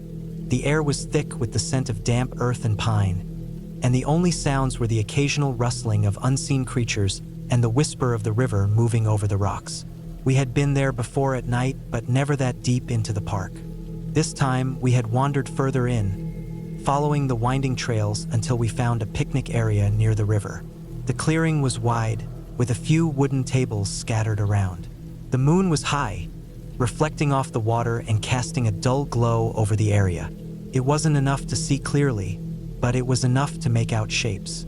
The tree line, though, was pure black, just an endless wall of shadow. I remember thinking how eerie it looked, but I pushed that thought away. Mark and I were caught up in the moment, wrapped up in each other, and I wasn't about to let my imagination ruin it. Then he froze, completely still. His hands, which had been all over me just seconds ago, went rigid. His breathing changed. "There's a man coming toward us," he muttered under his breath. The words sent a jolt through my body. I turned my head, just enough to glance over my shoulder. First, I didn't see anything, just darkness, but then movement. A white t-shirt, that was all I could make out. A white t-shirt moving through the shadows, approaching at a steady, brisk pace. I didn't stop to think. I didn't try to get a better look. I didn't wait to see if Mark would run too. I just ran. My feet hit the dirt trail hard, my breath already coming fast. I didn't know where I was going. I just knew I needed to get away from that clearing, away from that figure. The sound of Mark's footsteps pounded behind me, catching up fast. That was the only relief I had in that moment. I knew he was with me. We tore through the trees, barely able to see the path, branches snagging at my clothes and whipping against my arms. The sound of the river faded behind us. My only thought was to get back to the main trail to where the park entrance was. There were no lights, no signs, nothing to indicate how close we were. Just dark woods stretching on and on. After what felt like an eternity, I saw the outline of a wooden trail marker. My heart leapt. We had made it back to the main path. I didn't stop running until I saw the parking lot. We burst into the open space where our car was parked, the bright yellow glow of the streetlights hitting us like a slap. I fumbled for the keys in my pocket, hands shaking. Mark grabbed them from me, unlocked the car, and we both jumped in, slamming the doors shut. For a few minutes, we just sat there, catching our breath, staring at the entrance to the trail. There was no sign of the man, no movement, nothing. Mark was the first to speak. "Did you see his face?" I shook my head. "Just the t-shirt." We didn't talk much after that. He started the car and we drove out of the park without looking back. I didn't sleep that night. My mind kept replaying it over and over. Who was he? What was he doing out there, alone in the dark? And why was he coming toward us like that? I never went back to Clearwater Park at night again.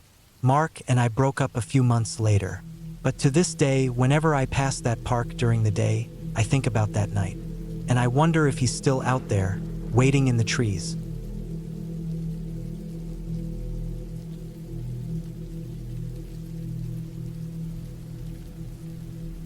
I've always been a night person. Something about the world when everyone else is asleep feels different. Quieter, more personal, maybe even more real. It's why I've spent so many late nights hiking the woods outside of town. I like the solitude, the way the trees seem to breathe in the dark. I like seeing the stars overhead, untarnished by city lights. And I love watching the sunrise alone, as if it's meant only for me. I've been hiking those woods for years, since I was a teenager, really. I know the trails like the back of my hand, even the ones that aren't marked. If you hike the same paths enough, you start to notice the little things. Where the deer like to drink, the spots where the ground dips just enough to trip you up, the places where the wind always seems to hit a little colder. And you notice when something is off. This happened 3 years ago. It was late October, the kind of night where the air is crisp but not quite freezing. I left my house around 11 p.m., carrying nothing but a flashlight, a bottle of water, and my phone. I wasn't planning on going too deep, just a few miles in, enough to get away from town, enough to feel like I was somewhere else. The first couple of hours were normal, peaceful even. I took my time, stopping now and then to listen to the rustling of the trees or the distant hoot of an owl. The moon was bright, nearly full, and I barely needed my flashlight. Around 2 a.m., I decided to turn onto an old trail I hadn't walked in a while.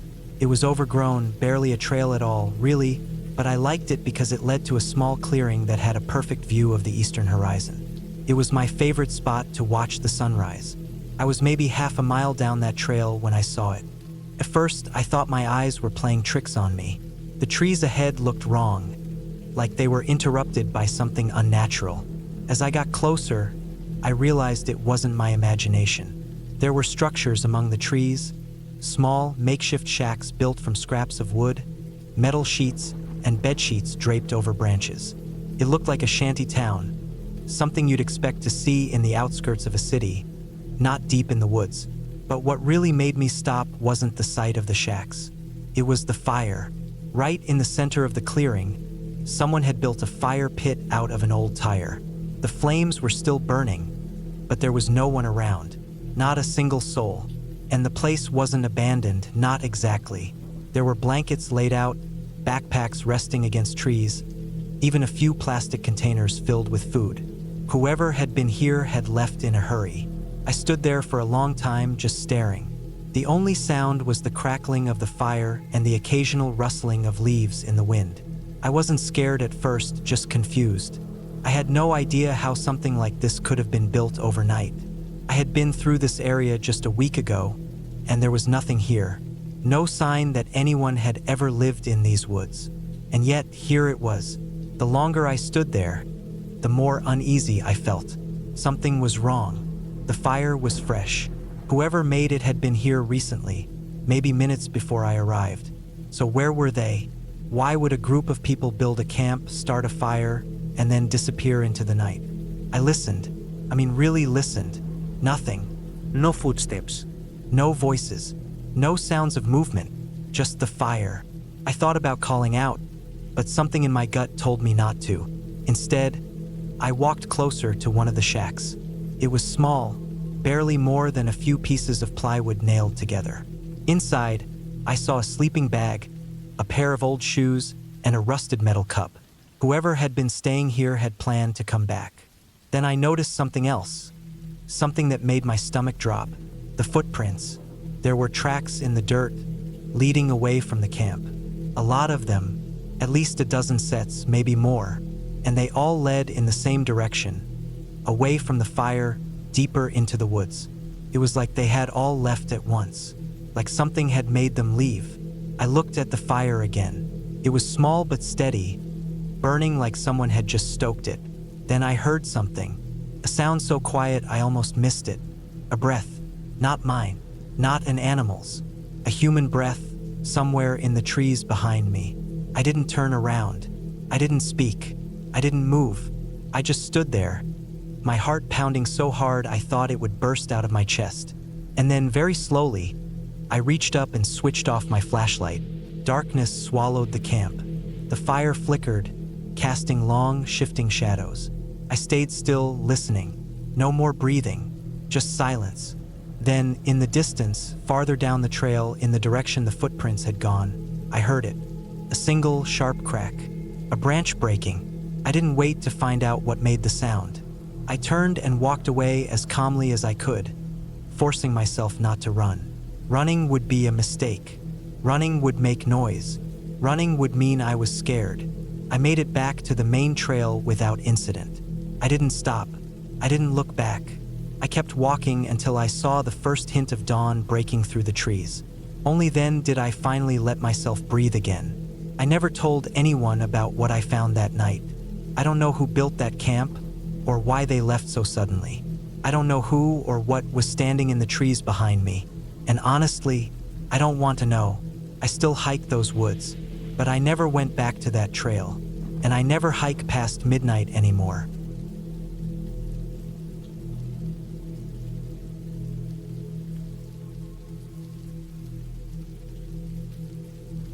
When I was younger and dumber, back in my early college days, I went to school in the Appalachian foothills of eastern Tennessee.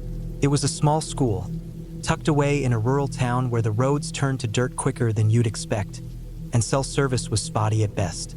I loved it out there. The isolation, the old hills stretching forever, the deep woods swallowing up everything. It felt wild in a way that made me feel more alive. My friends and I used to go night hiking all the time. We'd take flashlights, sometimes just walk by moonlight if the sky was clear enough. It wasn't a big deal to us. I got comfortable with the woods in the dark, maybe too comfortable. I could pick my way along the familiar trails even without a light. It was almost meditative, the way the trees leaned in over the paths, the way the night sounds shifted as you moved. I never felt afraid of being out there alone. One night, early October, I decided to go out by myself. It wasn't unusual for me. I liked doing things alone. The moon was full, the sky was clear, and the air had that first real bite of autumn. The whole forest was bathed in this soft blue glow, and I barely even needed my flashlight. I was a little high, just enough to make the world feel extra sharp, but not so much that I was out of it. I chose an easy loop trail, maybe a mile and a half, something I'd done dozens of times. It was far enough from town that I didn't expect to run into anyone, but not so deep in the woods that I felt isolated. First, it was beautiful. The way the moonlight turned the leaves silver, the smell of cold earth, the way the trees looked almost painted against the sky. I felt good, relaxed, maybe a little too confident. About halfway through the loop, something changed. It was subtle at first, just a shift in the air. The way the crickets seemed to quiet, the distant sound of an owl cutting off abruptly. It felt like the whole forest was holding its breath. And then I heard him, a man, crying. It wasn't loud, not at first. Just a soft, gasping sound coming from somewhere ahead of me, off to the right of the trail, deeper in the trees. I stopped walking, straining to hear. It didn't sound like someone just tearing up. It was deep, broken sobbing, like the kind you hear at funerals. My chest tightened. I'm not the kind of person who ignores someone in trouble. If I see a wreck, I stop. If someone needs help, I try to help. And for a second, my brain told me that's what this was. Some guy, alone in the woods, crying his heart out. Maybe he was lost. Maybe he'd hurt himself. Maybe something terrible had happened. But my body knew better. Before I could even think about calling out, my mouth clamped shut. My breath went shallow. Every hair on my arms stood up. I felt sick, like my stomach had just turned to water, because there was something wrong with that sound. Something that crawled up under my skin and wrapped around my spine. He was sobbing, but it wasn't just that. There was something else underneath it. This high, thin edge, like he was barely holding back a scream. And the way he spoke, it wasn't words, not really. Just gibbering, half-choked sounds, almost like a prayer but broken and wrong. I didn't move. I didn't breathe. I just stood there, my pulse pounding in my ears, listening to this man sobbing in the dark. And then a snap, a branch breaking, not near him, near me. I didn't turn my flashlight on. I didn't look. I just started walking, slow and silent, back the way I'd come. Every instinct in me screamed to run, but I couldn't. Running makes noise. Running draws attention. So I moved like a shadow, every step careful, controlled. The crying didn't stop. It didn't fade. It followed me, constant and raw, like he was trailing just out of sight. I imagined him crawling through the undergrowth, hands in the dirt, his face twisted and wet with tears. I imagined him grinning through the sobs, eyes locked on the back of my head. I don't know how long it took me to reach the trailhead. It felt like hours. The crying never got closer, but it never went away. And the whole time I expected it to change, to sharpen into rage, to become a scream. But it didn't. It just stayed there, a wretched, endless weeping in the trees. When I saw my car, I wanted to sprint, but I didn't. I kept my pace steady, my movements careful. I unlocked the door, slipped inside, locked it behind me. And only then, only when I was surrounded by metal and glass, did I let myself breathe. The crying was gone. The woods were silent. I sat there for a long time, my hands shaking on the wheel, my heartbeat so loud it felt like it was trying to punch through my ribs. I kept expecting to see movement in the trees, some dark shape stepping out into the moonlight. But nothing happened. The forest just stared back at me, quiet and empty.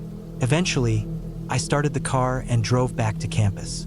I parked in the lot outside my dorm and just sat there, trying to process what had happened. The logical part of my brain tried to explain it away. Maybe it was some drunk guy who wandered too far into the woods. Maybe it was an animal making strange sounds, and my brain twisted it into something human. Maybe I was just high, my imagination running wild. But deep down, I knew better. I have never felt guilty about leaving that man in the woods. I don't know if he needed help, and I don't care, because every instinct I had was screaming at me that if I'd answered, if I'd called out, if I'd even turned my flashlight on, he would have seen me, and I don't think I would have made it back to my car. I never went night hiking alone after that. In fact, I barely went at all. The woods never felt the same. They weren't comforting anymore. They watched me, and sometimes even now, if I step outside on a cool autumn night, if the moon is bright and the air is still, I swear, just for a second, I hear that sound again.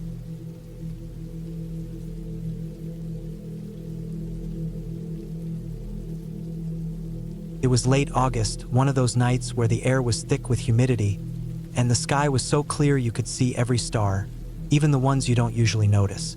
My 3 friends and I had this idea: climb up Cedar Ridge, a small mountain just outside of town, to watch the meteor shower.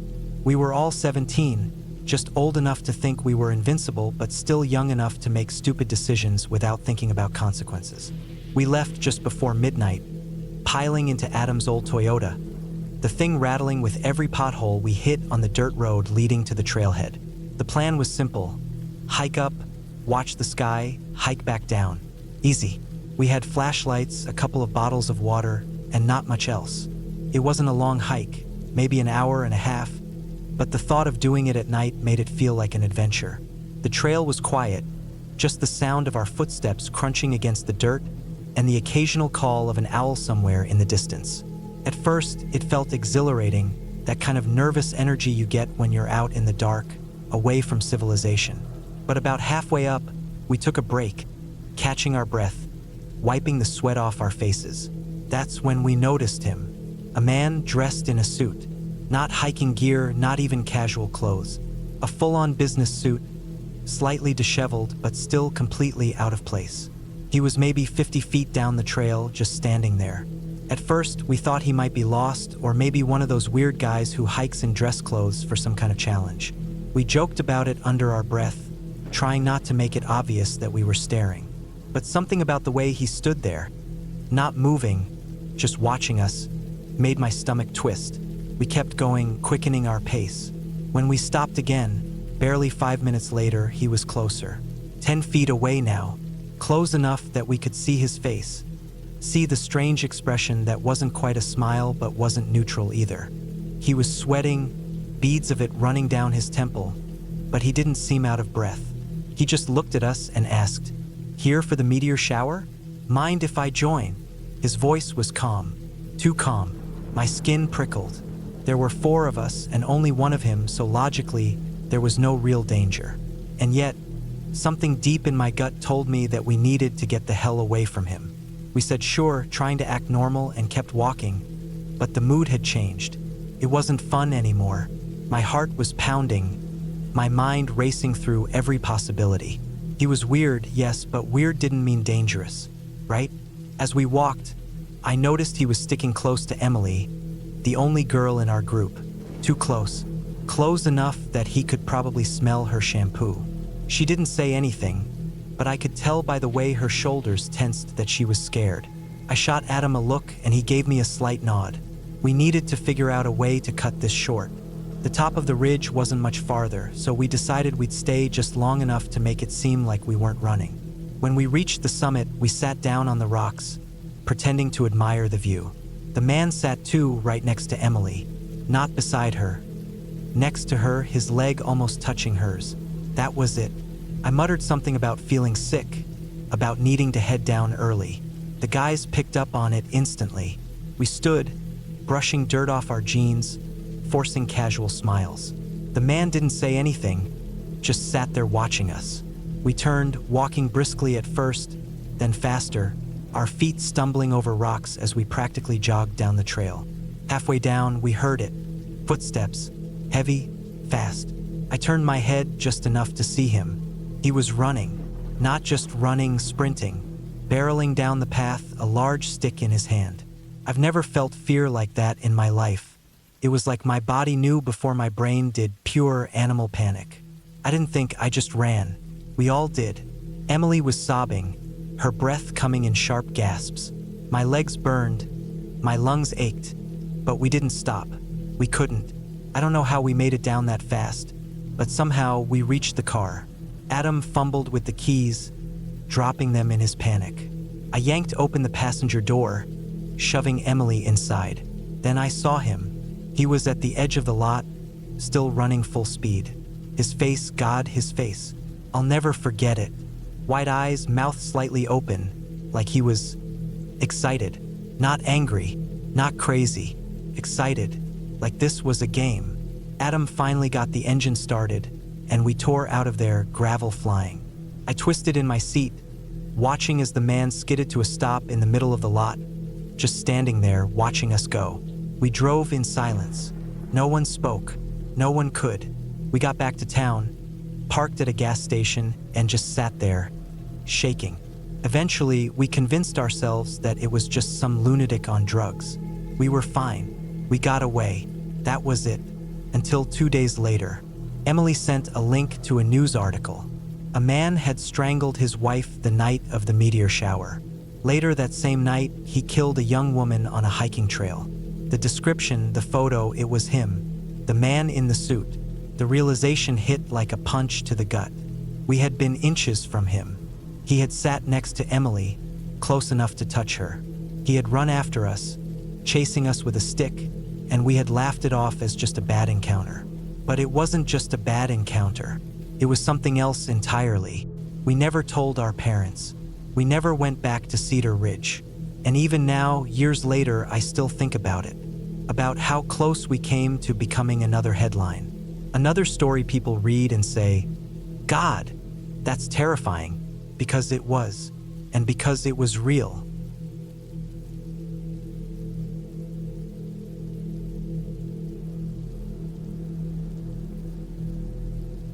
It was sometime in the early fall, maybe late September, when I finally made the trip. The place had been sitting in the back of my mind for years, ever since my friends had first told me about it.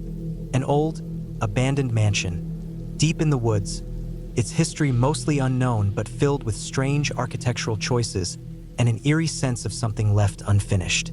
They had been there before, more than once, and always came back with stories of the bizarre layout, the unsettling silence, and the way it seemed to pull them back into familiar spaces like a maze that played tricks on the mind. I had been intrigued for a long time. I wasn't the type to believe in ghost stories, but there was something about the way they described it that made me want to see it for myself. It wasn't just some crumbling old house.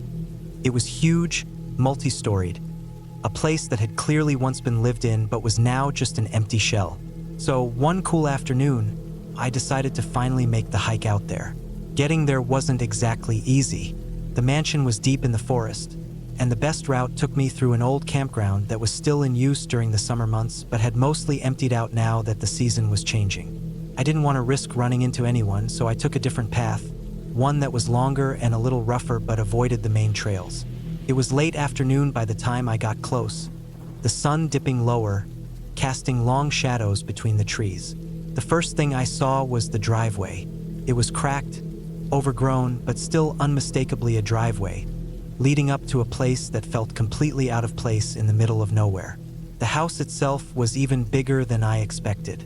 It had for maybe 5 stories, and the strangest thing about it was the way the staircases spiraled up, twisting in odd directions.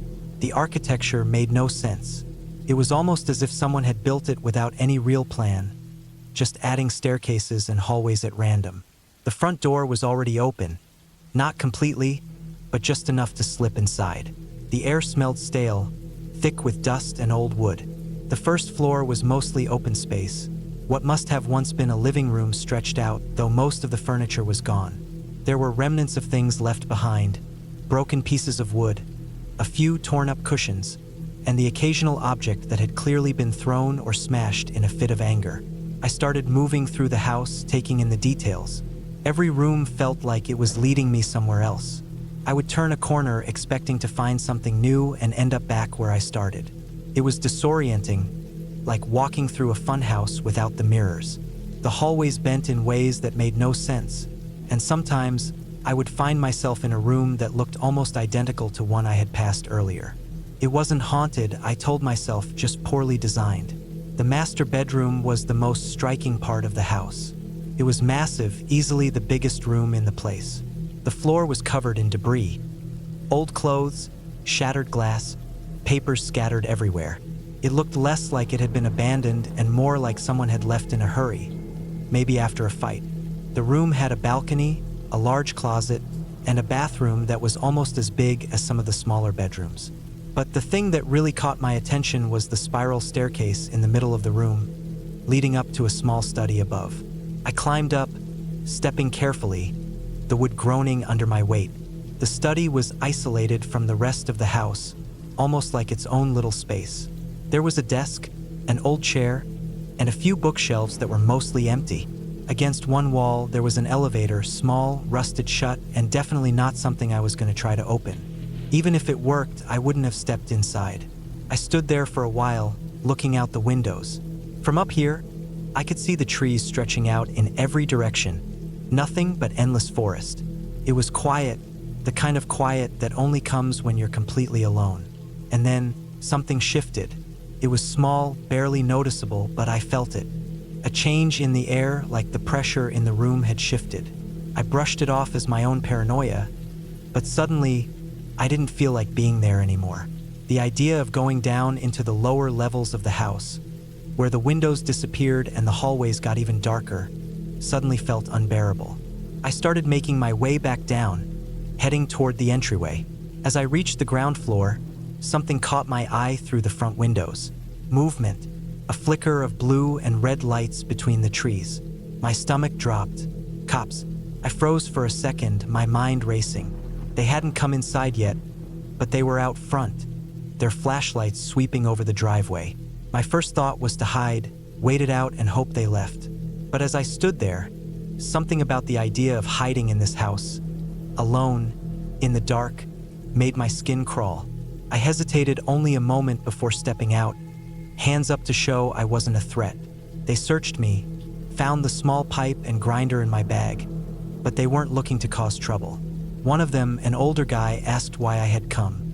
I told him I was just curious, looking for inspiration for something I was writing. He shook his head and let out a short laugh, told me I had either serious guts or no sense at all. He said if it were up to him, he wouldn't have stepped foot in that house even if he had to. They let me off with a warning and told me not to come back. I didn't argue. As I walked away, heading back into the woods, I couldn't shake the feeling that something had been off. Not supernatural, not some ghost story, just wrong. The way the house was built, the way the rooms twisted back on themselves, the way the air felt different in some places. And the fact that, even now, I couldn't stop thinking about it.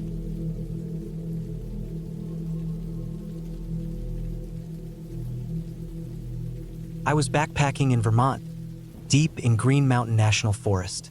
It was late September 2016, and the air carried the first bite of autumn. The trip had been planned for months. Me, Nate, and Eric, all taking a long weekend off from our dull office jobs in Boston. We wanted to disconnect, breathe in some real air, and enjoy a few nights under the stars before the cold made camping unbearable. The hike to our chosen campsite had been a good 10 miles in, far enough from any roads that the night was as quiet as death.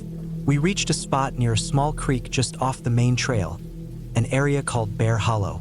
It was a perfect place. Flat, clear, and with plenty of deadfall for a fire. The sun had dipped behind the mountains by the time we finished setting up camp. The temperature dropped fast, so we huddled around the fire, passing a flask between us and telling old stories. A few hours later, I needed to piss. I grabbed my headlamp and stepped away from the fire, walking far enough that I wouldn't be in earshot, but not so far that I'd get lost.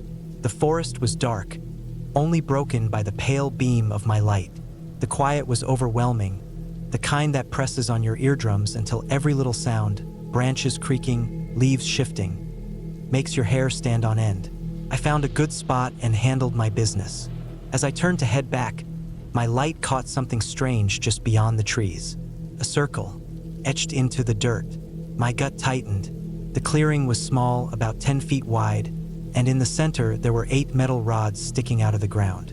My first thought was that they were tent stakes, but as I got closer, I saw they were tuning forks. They stood perfectly upright, evenly spaced around the circle. The ground inside was bare, no leaves or debris, as if someone had recently swept it clean. I don't know why, but something about it made my skin crawl.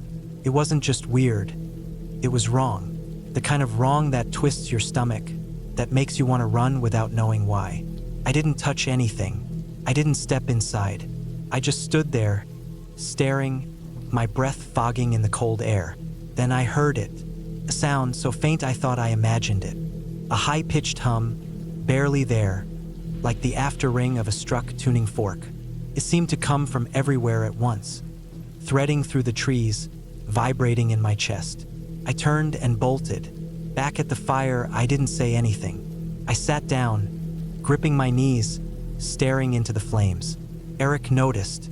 "Dude, you good?" "Yeah, elite. Just cold." The next morning, I woke up before the others. The unease from the night before hadn't faded. I told myself it was nothing, some weird art project, maybe a science experiment, but my gut still churned. I grabbed my boots and decided to check it out in the daylight.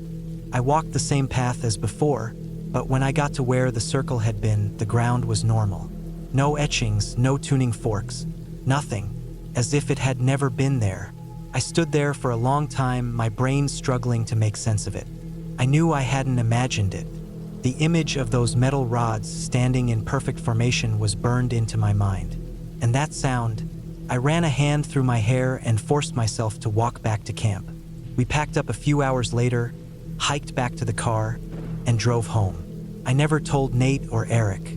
I didn't want to sound crazy, but that moment stuck with me.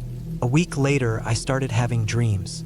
I'd be back in the woods, standing at the edge of that circle, except this time, the forks would be vibrating. The hum would grow louder and louder, until it wasn't sound anymore but something physical, something shaking me apart from the inside. I'd wake up drenched in sweat, heart hammering. It's been years now, but every so often, I dream of the forest, of the circle, and of that sound just beneath hearing, waiting.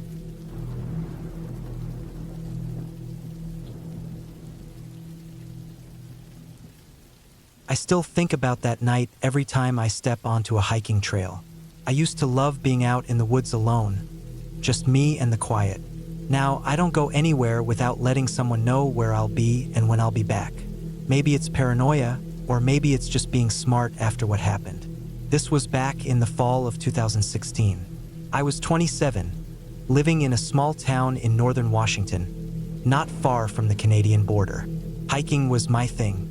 It wasn't about exercise or some spiritual connection to nature. It was about getting away. Away from people, away from work, away from the constant noise of everything. The forests up there were dense, deep, and peaceful. That weekend, I had planned a 2-day solo hike. There was this little-known trail that cut through the Cascades, winding through old pine forests and crossing a few small rivers. I had done it before, but this time I wanted to take a different route, one that wasn't on the marked paths. I found it on an old map, a logging road that hadn't been used in years. It looked like it connected back to the main trail eventually. That was my plan. I packed light: tent, sleeping bag, some food, a knife, and my old .38 revolver. The gun wasn't something I always brought, but I had read enough stories about weirdos in the woods to know it was better to have it and not need it. The first day was perfect. Cool air, golden light filtering through the trees, the sound of nothing but my boots on the trail, and the occasional rustling in the bushes. I made good time and reached the area where the old logging road was supposed to be. It wasn't much of a road anymore, just a narrow, overgrown path. But I could see where it led, and I followed it. That's when things started to feel off. First, it was little things. The silence got heavier. Normally, you hear birds, insects, the occasional distant rustling of something small moving in the underbrush. But here, there was nothing, just me and my own breathing. The trees pressed in closer, and the path got rougher, as if nature was trying to reclaim it. Then I found the cabin. It wasn't marked on my map. It looked old, abandoned. The wood was gray with age, and the windows were empty, just dark holes staring out at the woods. Something about it made my stomach tighten. I kept walking. By late afternoon, I hadn't found where the logging road was supposed to reconnect with the main trail. I checked my map again. I wasn't lost, but I wasn't where I should be.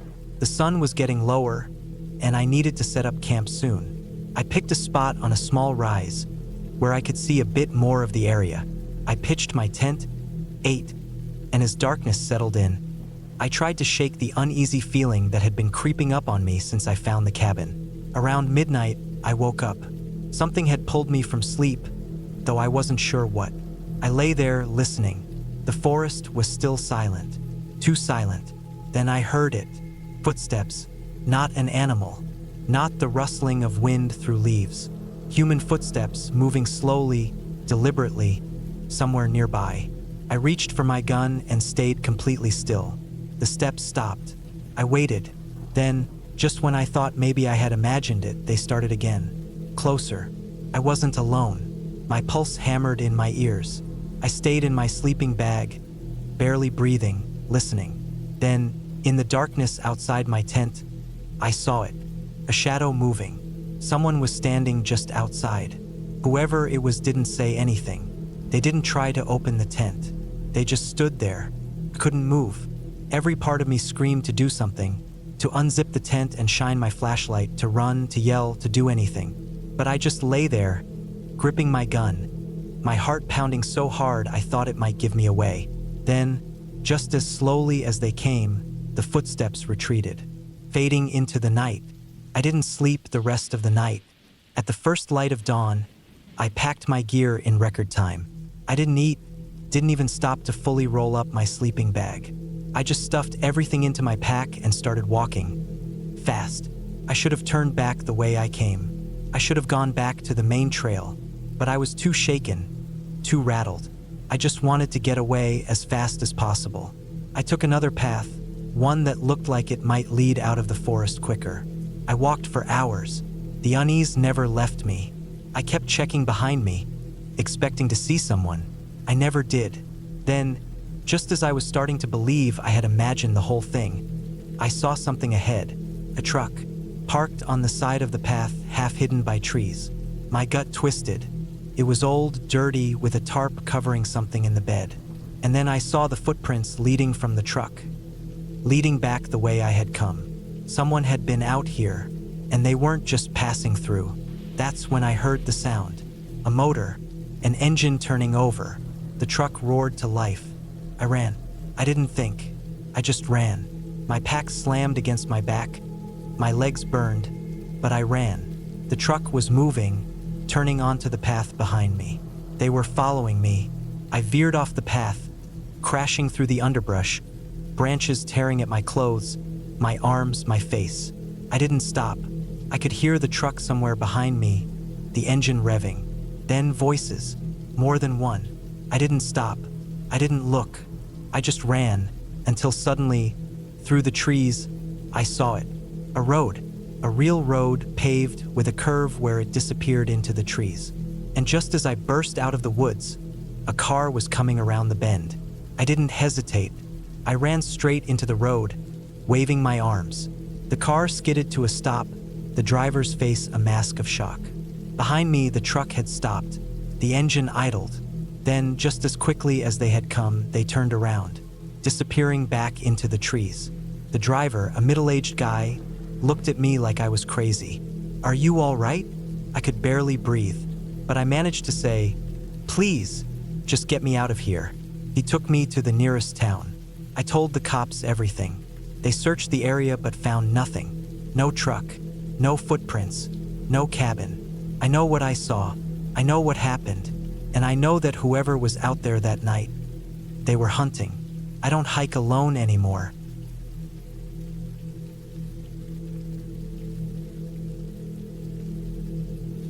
It was the summer of 2016, and I had just moved to Montana, fresh out of college. I didn't know anyone in the area yet, and my weekends stretched long and empty. I figured the best way to fill the time was by getting out into the mountains. I'd always been into hiking, and Montana had some of the best backcountry in the country. One hot August morning, I set out alone, planning to explore a rough, unmarked herding trail I had read about in an old hiking forum. It wasn't an official trail, just a path worn down by elk and cattle over the years, but I had a rough idea of where it went. I knew there was a stream running alongside it, winding through a thick forest of spruce and pine, eventually opening into a valley. It sounded perfect. The day was blistering hot, the kind of dry heat that soaks into your skin and leaves you drenched in sweat even in the shade. I'd worn lightweight hiking pants to keep the ticks off, but within an hour, I was regretting it. The heat was unbearable, the air thick with the scent of pine needles baking in the sun. The only sound was the distant chirp of crickets and the occasional rustle of wind through the trees. The trail wasn't well defined, but I followed the trampled grass and broken twigs, keeping the stream to my left as I pushed forward. It was beautiful. Tall spruce trees lined the banks, their roots twisting through the damp earth, and the water sparkled under the sun, clear and inviting. I had been hiking for maybe 2 hours when I reached a bend in the river. It was a perfect spot, secluded, shaded, and utterly still. I dropped my pack and wiped the sweat from my face. The water looked too good to resist. I glanced around. There was no one out here. No other hikers, no cabins, no sign of human presence at all. Just me, the trees, and the river. Feeling bold, I stripped down completely, leaving my clothes in a pile on the bank. The moment I stepped into the water, a shock ran through me. It was ice cold, straight from snowmelt in the peaks above. I waded in up to my chest, my body adjusting to the temperature, the relief immediate and almost euphoric. I let myself drift for a while, floating on my back, staring up at the sky through the tree canopy. The only sound was the gentle gurgle of the stream and the occasional bird call. It felt like I had stepped out of time, like I was the only person left in the world. Then, for reasons I can't fully explain, I decided to see what was around the river bend. Maybe it was curiosity, maybe just the joy of being alone in the wilderness, but I started wading forward. The water was deep, up to my chest, and my movements were nearly silent as I made my way down the stream. As I rounded the bend, I froze. Less than 50 feet ahead, half hidden by a small spruce, was a massive bull moose. He stood in the water, his legs submerged up to his knees, his head lowered as he drank. His antlers were massive, stretching out like gnarled branches, easily 6 feet across. His dark brown coat gleamed in the sunlight, muscles shifting beneath the thick hide as he moved. I had never been this close to a moose before. Pictures and videos don't do them justice. They are enormous, more like prehistoric creatures than anything that should exist in the modern world. And this one hadn't seen me yet. I stayed completely still, my heart hammering in my chest. Moose are unpredictable. They're not aggressive by nature, but they are territorial, and they don't tolerate surprises well. If he saw me now, naked and vulnerable in the middle of the water, I didn't know what he would do. And I had no cover, nowhere to run, nowhere to hide. A million thoughts ran through my mind, all of them ending in disaster. Moose are fast, faster than humans, faster than they have any right to be for their size. They can trample a person in seconds. And I was alone. If he charged, no one would hear me scream. No one would even know where to look for me.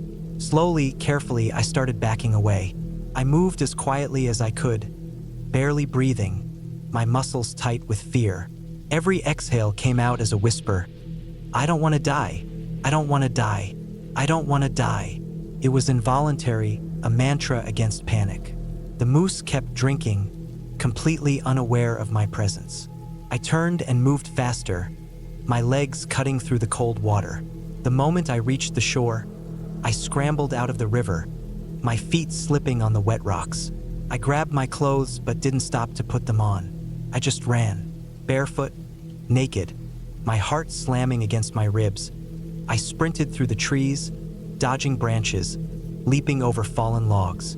I didn't care about the cuts or the bruises or the twigs scratching my skin. I just ran. I didn't stop until my lungs burned, until my vision blurred from exertion. Finally, I ducked behind a thick tree and forced myself to breathe. The forest was silent. No crashing of underbrush, no heavy footsteps behind me, no sign that I was being followed. I pulled on my underwear and hiking boots, my hands shaking so badly I could barely tie the laces. The rest of my clothes were still in my arms, but I didn't bother putting them on. I just kept moving, power walking through the trees, my ears straining for any sound of movement. It took me nearly an hour to make it back to my car. I locked the doors the second I got in, my hands gripping the steering wheel so tightly my knuckles turned white. I sat there for a long time, my body trembling, my breath coming in shallow gasps. I don't know how long I sat there before I felt like I could drive. Maybe 10 minutes, maybe an hour. Eventually, my hands stopped shaking enough to put the key in the ignition. I drove back to town in silence, my mind replaying the moment over and over again. The sight of the moose, the sheer size of it, the feeling of absolute primal fear. That was the last time I ever hiked alone in the backcountry. I still hike, but only on well-traveled trails and always with someone else. Some things aren't worth the risk, and I never, ever swim naked in the wilderness again.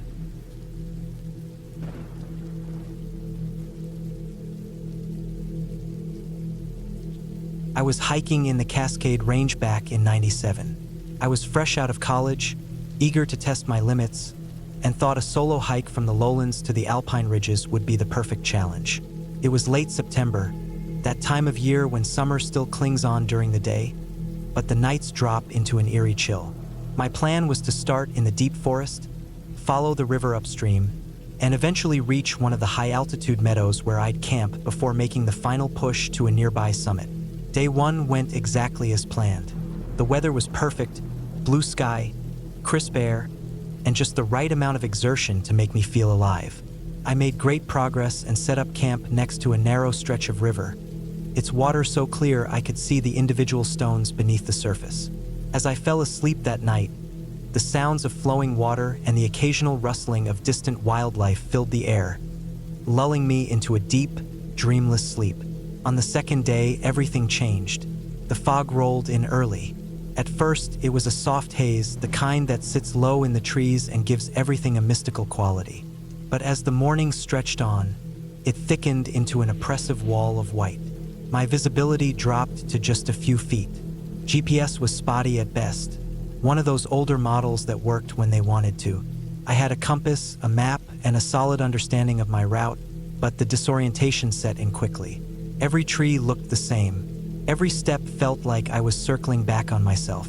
Still, I knew if I stuck close to the river, I'd eventually reach my planned campsite. So I pressed on. The day passed in a blur of damp air and ghostly silhouettes of trees shifting in and out of the mist. Every so often, I would stop and listen, hoping to hear the river still nearby. By mid-afternoon, my nerves were starting to wear thin. The silence was unnatural. No birds, no wind, just the occasional dripping of condensed moisture falling from branches. I reached a small clearing just as the last light of day gave way to total darkness. The fog hadn't lifted at all. If anything, it had thickened, swallowing my headlamp's beam like a black hole. I was tired, hungry, and more than a little unsettled. But there was nothing to do except set up my tent, eat a protein bar, and try to sleep. The silence stretched on. No distant owls, no chirping insects, just the occasional soft rustling that I told myself was the wind. Even though there was no breeze, the darkness felt heavier than normal, as if the fog was suffocating every bit of light that dared exist. I don't know what time it was when I woke up, but the air inside my tent felt colder than before. At first, I thought maybe it had dipped below freezing, but then I heard it. A low, guttural huffing. It was close, so close I could feel the vibration of it in my chest. Slow, deliberate breaths, not quite panting, not quite growling. Something big was just outside my tent. I froze, barely even breathing myself. My mind went through a rapid checklist. Bear? Cougar? Something worse? My fingers found my flashlight, gripping it so tight my knuckles ached. I turned as quietly as I could, reaching for the drawstring of the tent door. I moved slow, agonizingly slow, easing the zipper down just enough to poke my head out. The darkness outside was almost impenetrable. My headlamp barely cut through it, and all I could make out was the shifting gray of the fog. But the sound was still there. The huffing, deep, labored breaths, just feet away. My body went cold.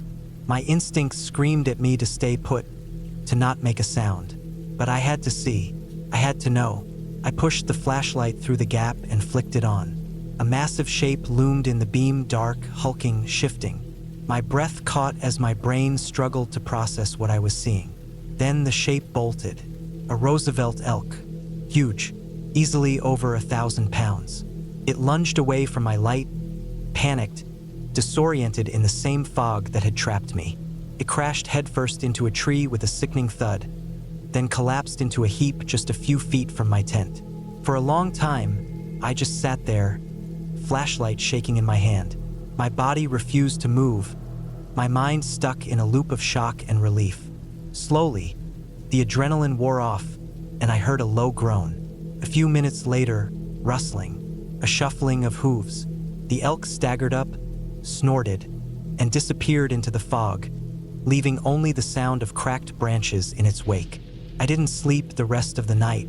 By the time the sun came up, the fog had finally started to lift. The clearing took shape around me, trees emerging from the mist like forgotten ghosts. I packed up quickly, eager to get moving. When I passed the spot where the elk had fallen, I saw the deep gouges in the earth where it had struggled to get up. A broken sapling split clean in half. For the rest of the hike, I couldn't shake the feeling of how close I'd come to a very different kind of night. If I had set up just a few feet in another direction, if the elk had stumbled the other way, if I had made just one wrong move, things could have ended badly. The mountains don't care if you're careful. The wild doesn't owe you anything. It lets you leave if you're lucky. And that night, I was lucky.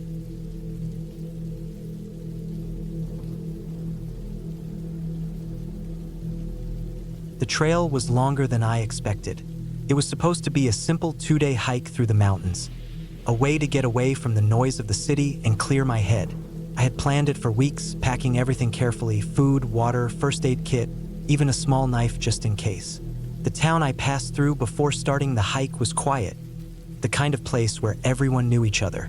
The local sheriff barely paid attention to anything, letting troublemakers run loose as long as they didn't cause too much damage. I had heard stories about one guy in particular, a mugger with a bad reputation. People talked about him like he was just a joke, a fool who got beaten up more times than he succeeded. But even fools can be dangerous. Even fools can have weapons. I didn't plan on sticking around long enough to find out. The first day of the hike went well. The air was crisp, the trees dense but beautiful, and the only sounds were the rustling leaves and the occasional bird overhead. I followed the trail markers, taking my time and enjoying the solitude.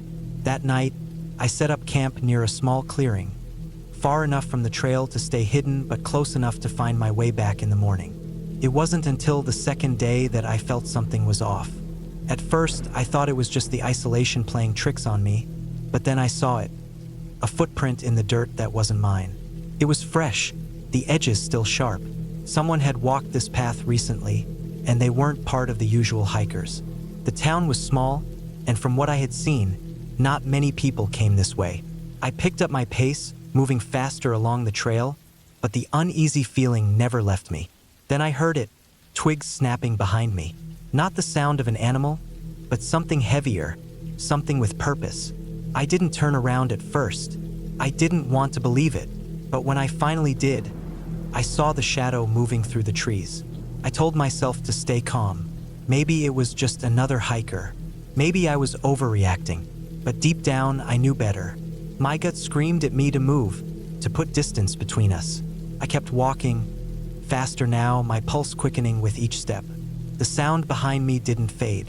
It stayed there, steady, never getting closer, but never falling too far back either. By midday, I was exhausted. I reached a bend in the trail where the trees opened up just enough for sunlight to pour through. I stopped, listening. Silence. For the first time in hours, I heard nothing behind me. I exhaled, trying to shake the tension out of my shoulders.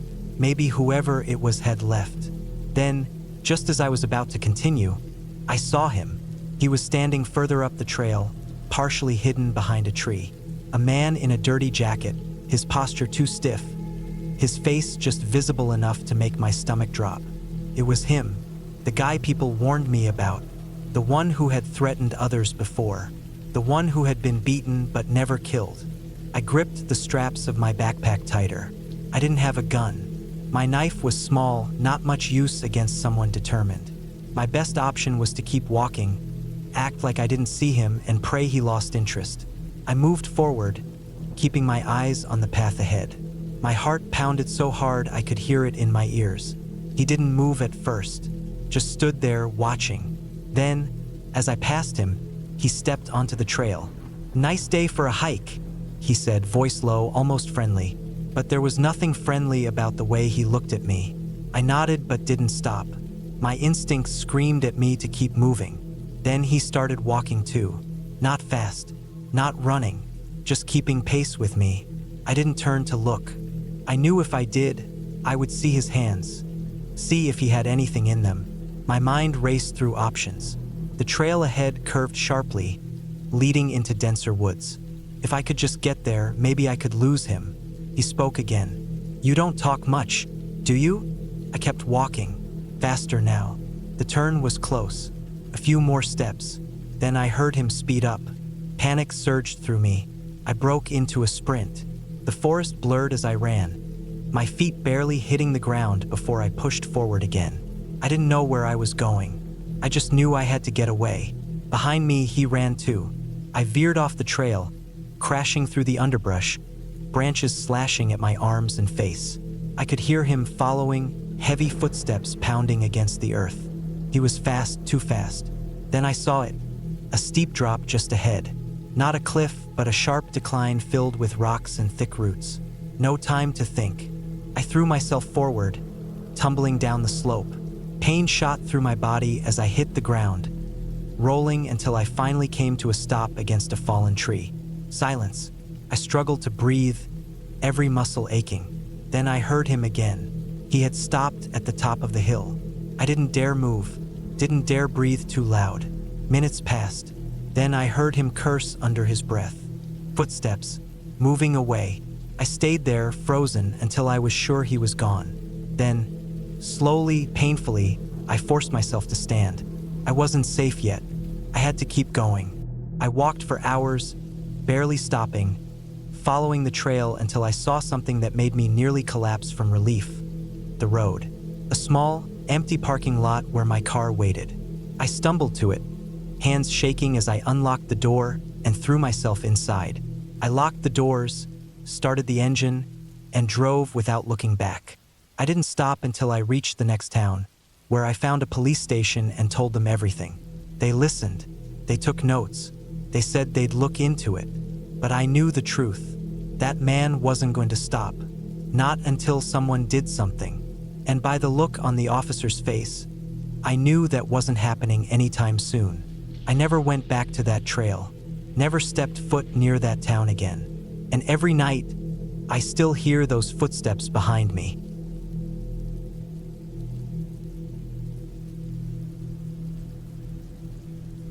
I had been working at the diner for about a year. It wasn't anything special. just a local spot where regulars came in like clockwork, ordering the same thing every day. I usually worked the afternoon shift, clocking out around 7 p.m.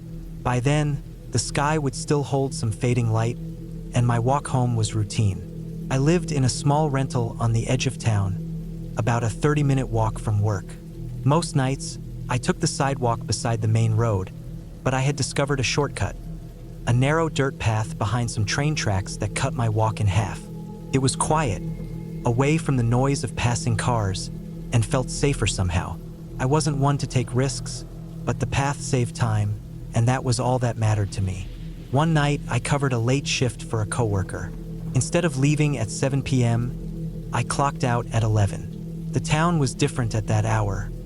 Emptier, quieter, but not in a peaceful way. The streetlights flickered, casting long shadows across the pavement. I pulled my jacket tighter around me and started walking home, deciding to take the same shortcut behind the tracks. I stepped onto the dirt path, and immediately, something felt off. It wasn't just the darkness. The air was heavy, the kind of thick, humid air that makes you feel like something's pressing on your chest.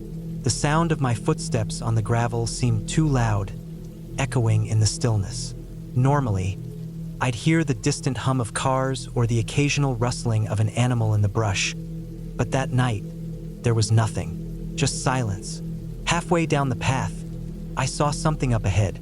At first, I couldn't tell what it was, just a dark shape lying near the edge of the trail. As I got closer, I realized it was a man, sprawled out on the ground next to a bicycle. He was making these low, drawn-out moaning sounds, the kind a kid makes when they're faking a stomachache to get out of school. It didn't sit right with me. Something was off. The bike wasn't just dropped. It was propped up neatly on its kickstand, like he had taken the time to set it up before collapsing. That didn't make sense. If someone had really wiped out and gotten hurt, their bike wouldn't be standing like that. I slowed my steps but didn't stop. My gut told me to keep moving. As I passed, the man turned his head toward me. "Hey man, help me out," he groaned, his voice weak but too rehearsed. I ignored him and picked up my pace. My mind was screaming at me to get out of there. Then, I heard it, the unmistakable sound of movement, a rustling of fabric, a quick shuffle of shoes on gravel. Before I could turn, his voice changed. No more fake pain, no more moaning. Just a sharp, furious snarl. "I'm gonna kill you, motherfucker." My heart slammed against my ribs. I didn't look back. I didn't need to. I could hear him scrambling, the metallic clatter of his bike as he yanked it upright. Then, the quick, rhythmic clicking of tires rolling over gravel. He was coming after me. I bolted. The incline up to the train tracks was steep, but adrenaline pushed me forward. My legs burned as I sprinted up, my breath coming in sharp, painful bursts. I could hear him gaining on me, the whir of his chain, the crunch of wheels on dirt. I reached the tracks and leaped over them just as he hit the incline. Then, a sickening sound, a sudden, heavy impact. I turned just in time to see him flip forward over his handlebars, his body sailing through the air before crashing hard onto the gravel. He landed in a twisted heap, his bike skidding to the side. This time, the moaning was real. I didn't stick around. My legs carried me across the tracks and toward the main road, where streetlights cut through the darkness. My lungs burned, but I kept moving until I reached a gas station. There was a payphone near the entrance. My hands were shaking as I picked up the receiver and dialed 911. When the cops arrived, I told them everything. One of the officers sighed and shook his head. "Yeah, we know this guy," he said, barely suppressing a laugh. "Dumbass tries to rob people like this all the time. You're not the first he's chased down, and you sure as hell won't be the last." I stared at him, my mind still racing. "He threatened to kill me." The cop smirked. "Yeah, he always does. Never even has a weapon." They went to pick him up, and sure enough, he was still lying there, groaning and holding his ribs. The other officer muttered something under his breath and helped the guy sit up. "You'd think he'd learn after busting his ass so many times," the first cop said, shaking his head. I didn't say anything. I just stood there, watching as they loaded him into the squad car. My hands were still trembling. Eventually, the cops drove off, leaving me standing outside the gas station in the cold night air. The adrenaline was starting to wear off, replaced by exhaustion and a dull ache in my legs. I walked the rest of the way home, sticking to the main road this time. After that night, I never took that trail again.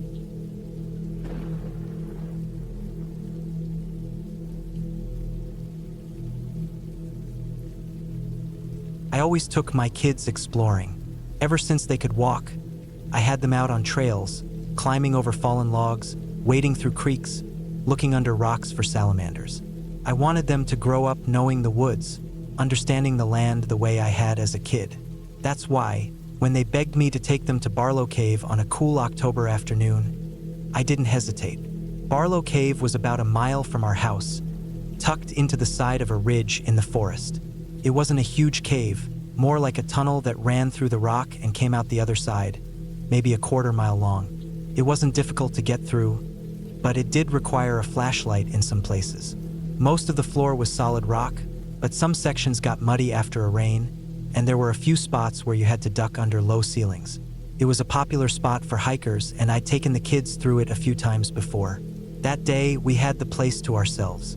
We reached the entrance around mid-afternoon. The sun was low, but we had plenty of time before dark. I carried a backpack with water, snacks, and an extra flashlight. My kids, Dylan and Maddie, were 7 and 5. They ran ahead, laughing, their voices echoing as they disappeared into the cool darkness of the cave. I switched on my headlamp and followed them in. The first part of the cave was wide, the ceiling high. The air was damp, smelling of earth and wet stone. I could hear water dripping somewhere. Our footsteps echoed as we moved deeper inside, the daylight fading behind us. The kids were in awe, as always, stopping to shine their flashlights on the walls, looking at the streaks of minerals and the tiny stalactites forming overhead. We moved at an easy pace, careful on the slick rocks. The cave narrowed in a few places, forcing us to crouch slightly. I stayed close, listening for anything unusual. I wasn't worried about animals, nothing dangerous lived in these parts, but caves had a way of playing tricks on your ears. A simple drop of water could sound like a footstep in the right conditions. About 20 minutes in, we reached the back end of the cave. The exit was small, just a narrow opening where you had to crouch to get out. I crouched to check the ground. It was thick with mud. "No good," I muttered. "Too slippery." Dylan groaned. "I wanted to go out this way." "We're turning back," I said firmly. "I don't want you two slipping." Maddie didn't argue. She was already tired from the walk. I turned us around, and we started making our way back the way we came. That's when things got strange. About halfway back, I noticed something I knew hadn't been there on the way in. Candle. It was sitting on a small rocky ledge about 8 feet up the side of the cave wall. A thick, white candle, its flame flickering, freshly lit. I stopped in my tracks. My heart started pounding in my chest. That candle hadn't been there before. Someone had placed it there while we were inside. I scanned the darkness ahead, then turned to look behind us. My headlamp swept over the walls, the floor, the uneven rock formations. There was nothing, no sound, no movement, but I knew better. Someone was in here with us. I dropped to a crouch, pulling my kids close. "Stay right next to me," I whispered. My voice was low, firm. No panic, not yet. I didn't want them scared, but my brain was racing. The cave was silent except for the faint dripping of water. I listened hard, my breath slow and steady. I heard nothing, but I could feel something, the weight of being watched. I took a slow step forward, keeping Dylan and Maddie close. My flashlight beam moved over the candle again. Wax had pooled at its base, but it wasn't burned down much. Someone had placed it there recently, maybe minutes ago. I didn't stop to think. I just moved. I walked fast, keeping my kids close, my ears straining for any noise. I kept my light aimed forward, but every few steps, I glanced behind us. Nothing. The entrance was maybe 5 minutes away. Felt like an eternity. Then I heard it, a scuffing sound. Behind us. I didn't look, didn't stop. I gripped Maddie's hand tighter, pressed Dylan ahead of me. "Go, now." We moved fast, My pulse was pounding in my ears. The entrance was getting closer. I could see the faint gray light ahead. Then another sound. A footstep. I turned my head just enough to look back. My flashlight flickered over the cave walls. Empty, but I wasn't imagining it. Someone was there. I didn't run. Running on slick cave floors was a bad idea, but I moved as fast as I could. The entrance loomed ahead. I gritted my teeth. Almost there. Almost. Maddie tripped. She let out a small yelp as she fell forward. I grabbed her before she hit the ground, lifting her into my arms. Dylan was already outside, standing in the open air. I took the last few steps and burst into the fading sunlight. The cool air hit my face. The forest was still, the trees swaying gently in the breeze. The sound of birds, rustling leaves. Normal sounds, safe sounds. I turned back toward the cave entrance, my heart still hammering. Nothing. I scanned the shadows inside, my flashlight cutting through the dark. No movement, no candle, no one. I stood there for a long moment, breathing hard, my hands still gripping my kids tight. Then I walked away. I didn't tell them what I'd heard. Didn't tell them about the footsteps, the scuffing sound, the weight of unseen eyes in the dark. I didn't have to. The next day I went back alone. The candle was gone.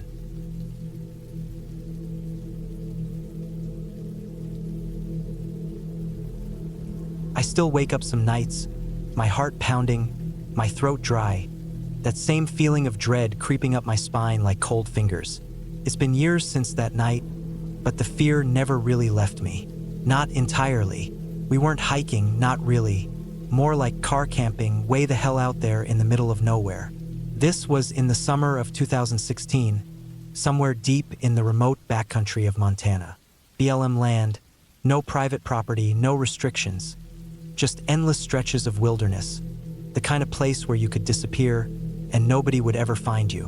We drove for nearly 2 hours down an old Forest Service road, bouncing over rocks and dodging deep potholes. And in all that time, we hadn't seen a single other person. That was exactly what we wanted. Just us, the trees, the stars, and the quiet. There were 8 of us, 3 cars, fully loaded with camping gear.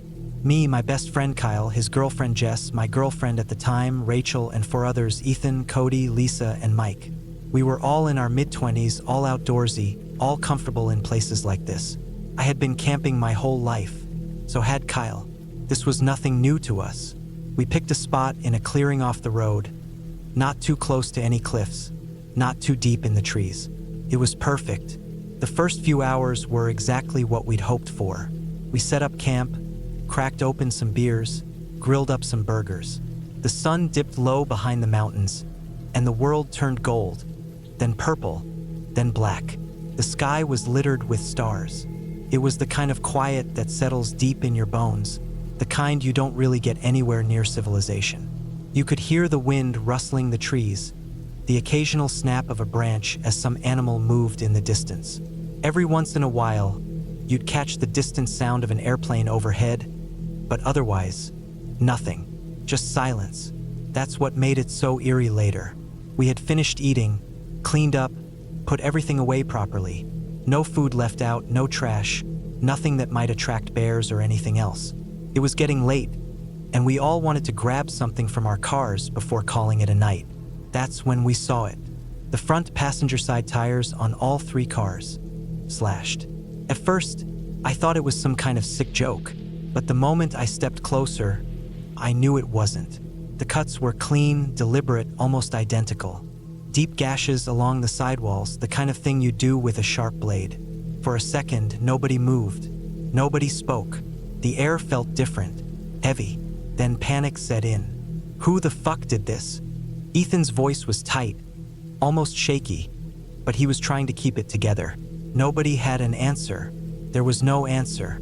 We were miles from anywhere. We had seen no one, heard no one. There was no way someone could have snuck up on us without us noticing. Out here, headlights stretched for miles in the dark. The crunch of tires on gravel echoed through the trees. Even the sound of an animal rustling through the bushes stood out in the stillness. Yet, someone had been close enough to us, long enough to slash 3 separate tires. And they had done it silently. Kyle had a gun. A Glock. He didn't even hesitate. He grabbed it from his tent and stood with his back to us, scanning the tree line, eyes wide and wild. Nobody said a word. We just moved. Every single one of us had a spare, and we weren't wasting time. We jacked up the cars, swapped out the ruined tires as fast as we could. Felt like hours, but it was probably only minutes. Kyle stood there, his hand steady on the gun, turning slowly, scanning, waiting. Nothing, not a sound. We piled into the cars, turned around, and got the hell out of there. We didn't stop until we hit pavement, and even then, nobody spoke for a long time.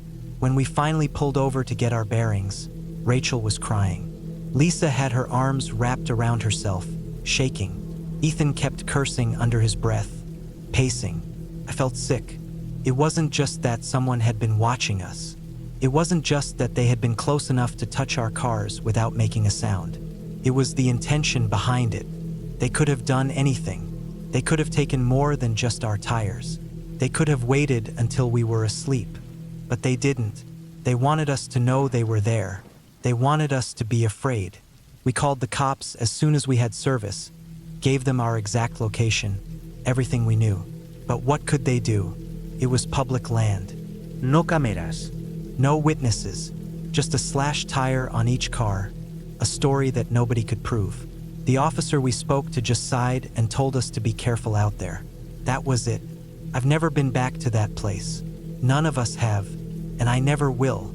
Somewhere out in those woods, there was someone who walked right past us, close enough to hear us laugh, close enough to see the firelight flickering across our faces. Someone who watched us, unseen, and that someone wanted us to know that we weren't alone.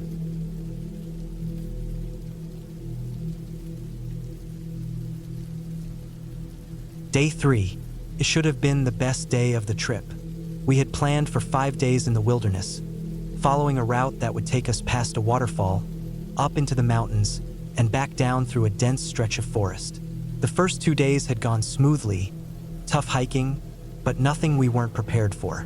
But day 3 changed everything. The waterfall was breathtaking, the kind of place you see in travel magazines or desktop wallpapers. It roared down from a jagged cliffside, pounding into the river below, sending a misty spray into the air. The pool at the base was turbulent, the water an icy blue, churning with the force of the falls. Around it, large boulders and flat stones jutted out, perfect spots to sit and take it all in. Further downstream, the river calmed, winding its way through the valley, disappearing into the tree line. We spotted a series of flat rocks about 500 feet from the base of the falls, large enough to pitch a tent. It was an incredible spot, elevated a few feet above the river with an open sky above. The smooth stone would be more comfortable than the damp forest floor, and with the sound of rushing water to lull us to sleep, it felt like the perfect choice. My tent mate, Mark, agreed, and we started setting up camp. The air was heavy with humidity, and the sky had started to turn. We knew rain was coming, but we thought we had time. We pitched the tent, securing it as best we could in the crevices of the rock. The others in our group had set up their tents further back, closer to the tree line where the ground was more stable. Some of them had warned us about camping so close to the water, but we brushed it off. The rock was elevated, and the river looked low. We'd be fine. By dusk, the storm rolled in fast. The rain hit in thick sheets, pounding against the tent. The wind picked up, howling through the canyon, sending cold, damp gusts straight at us. The falls, already powerful, became a roaring monster, fed by the storm, its spray mixing with the wind-driven rain. Our tent was holding, but barely. The side facing the falls kept getting pushed in, bending inward by nearly a foot, and water was starting to seep in where the two zippers met at the entrance. We tried to sleep, but the storm was relentless. The sound of rain hammering against the nylon, the rushing of the river, the wind howling. It was overwhelming. Then we noticed the water.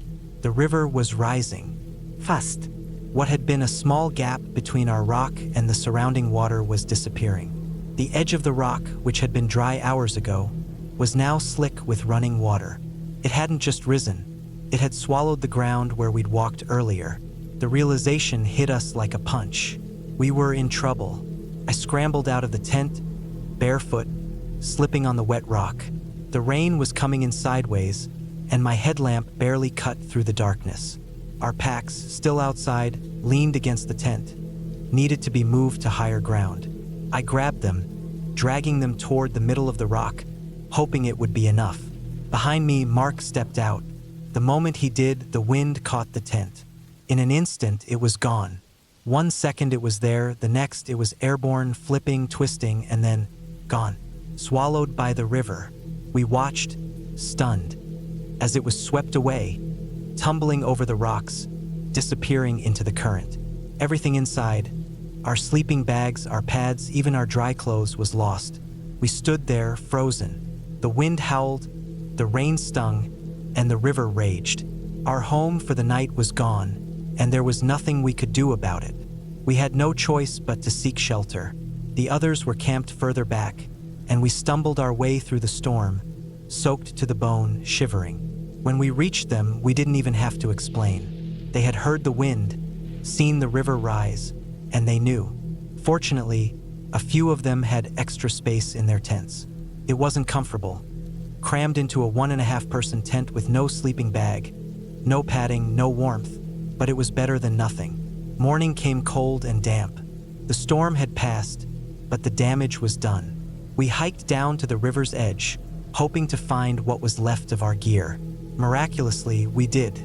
The tent had snagged on the rocks downstream. Its poles snapped in multiple places, its fabric torn and useless.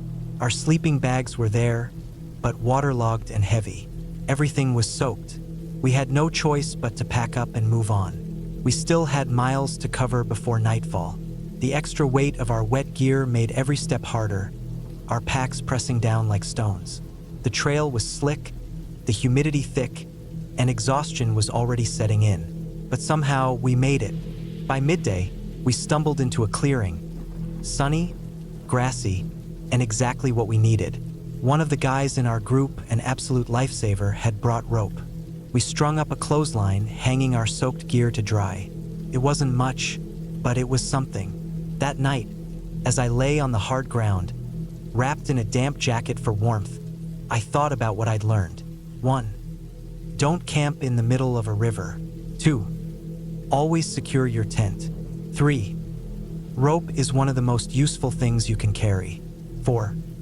The people you hike with might be the ones who save your ass one day, so stay humble. 5. And never, ever bring a full-size cotton towel into the wilderness.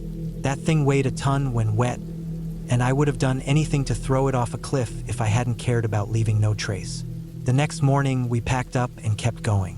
5 days in the wild. I came out of it with less gear, less pride, and more respect for nature than I'd ever had before. And I knew, without a doubt, I'd be back.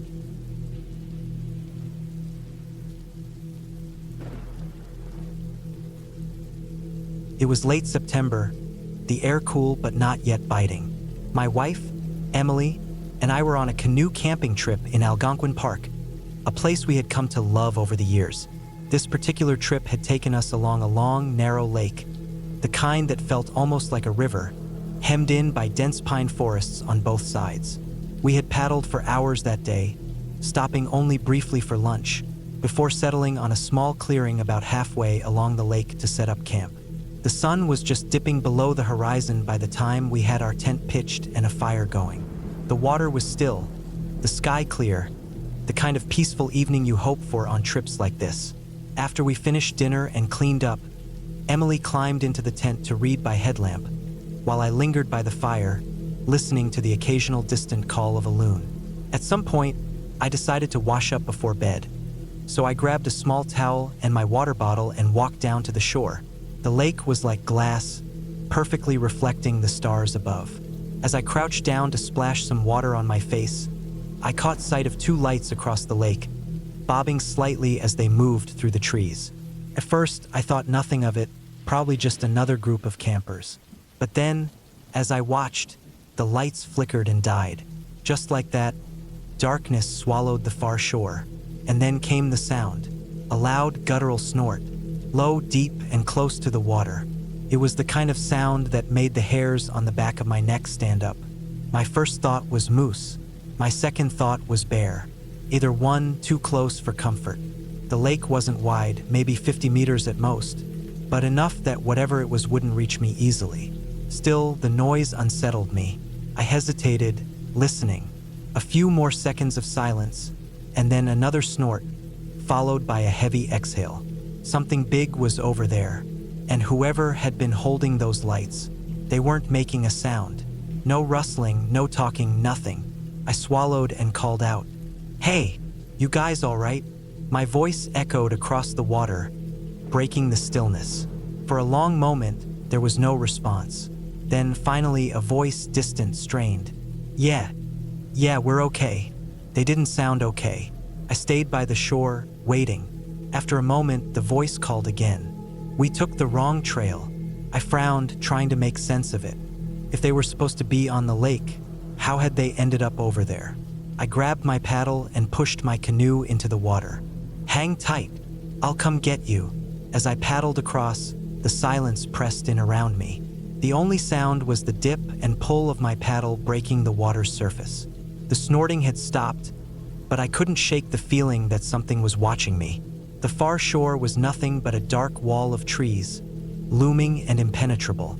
As I approached, I could just make out two figures standing by the water's edge. They looked exhausted. One of them, a guy in his mid-20s, had his arms wrapped around himself. The other, a woman about the same age, clutched a small pack to her chest. Neither had a headlamp on anymore. "What happened?" I asked as I pulled the canoe up onto the shore. "We started from the wrong lot," the guy said. His voice was hoarse, like he'd been talking or yelling for a long time. "Then we hiked down the wrong side of the lake." That explained why I hadn't seen them on my side earlier. They must have been moving parallel to us, completely unaware. The woman spoke next.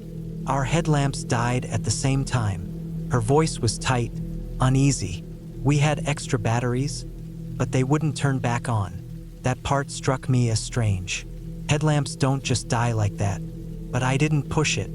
"You guys hear that noise?" I asked instead. They nodded, almost in unison. The guy glanced over his shoulder, into the darkness beyond the trees. "It was close. Could have been a moose," I offered, though I wasn't entirely convinced. "Or a bear." Neither of them said anything. I gestured toward the canoe. "Let's get you to our camp." They didn't hesitate. As soon as we were in the water, I felt them relax slightly. Whatever had been back there, they were glad to be away from it. I paddled quickly, the lake eerily silent around us.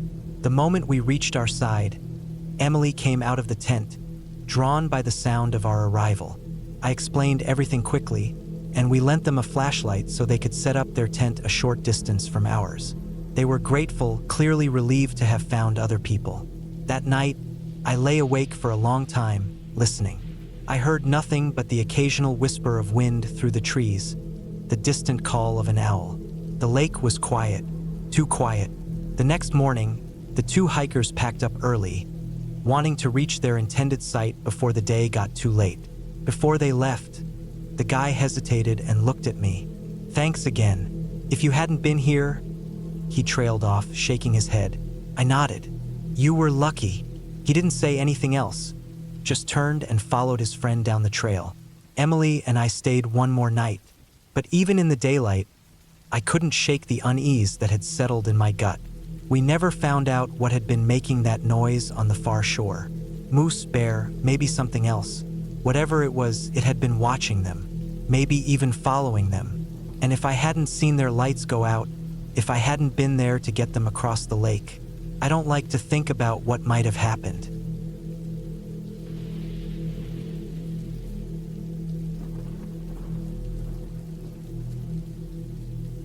The first night of any solo hiking trip is always the hardest. It takes time for the mind to adjust to the sounds of the wilderness, to unlearn the instincts that say every rustle in the dark means danger. I knew this. I reminded myself of it over and over as I lay in my small, one-person tent, staring up at the thin fabric separating me from the black forest beyond. The air was damp with the scent of pine and lake water.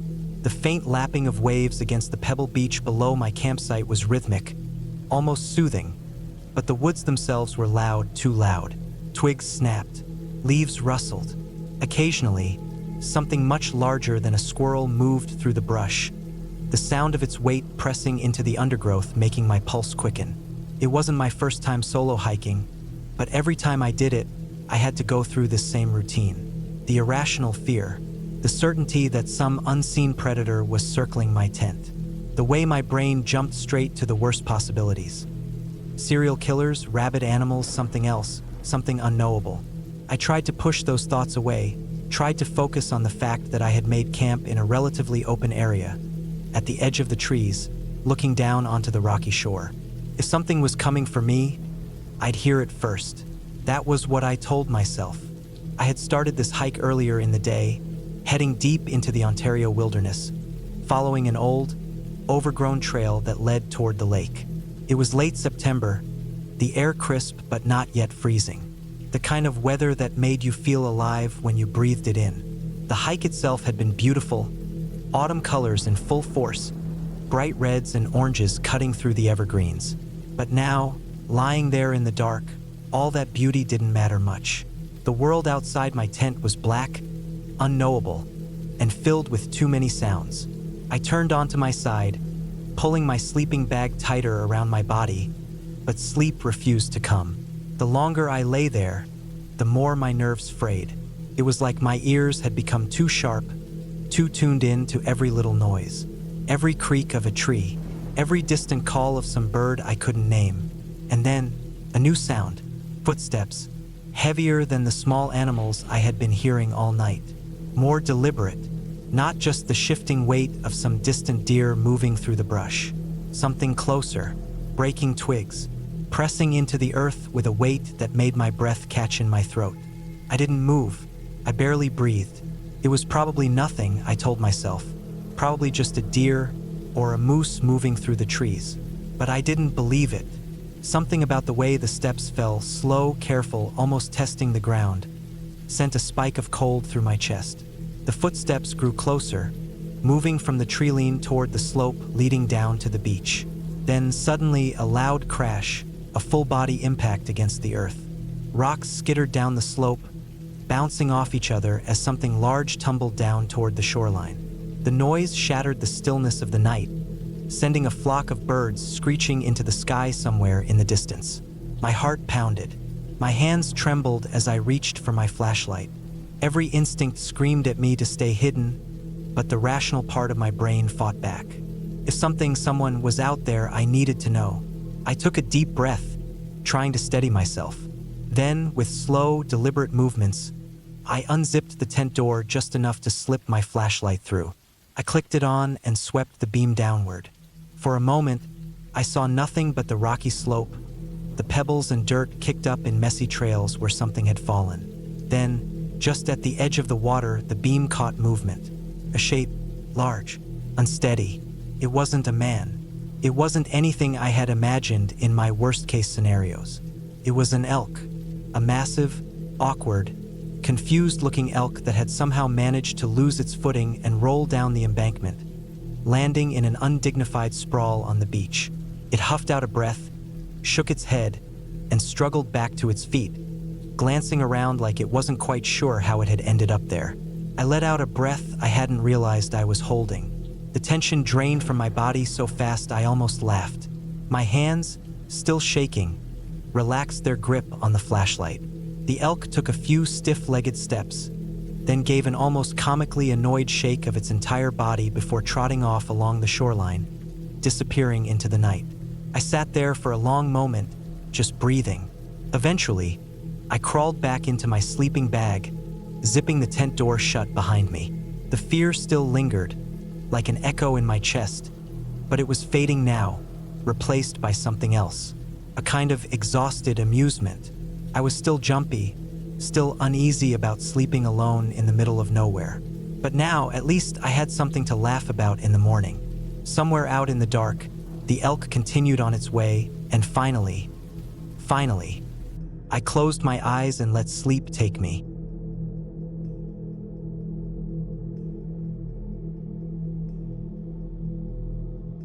I was 24 when I decided to spend a night alone in the forest.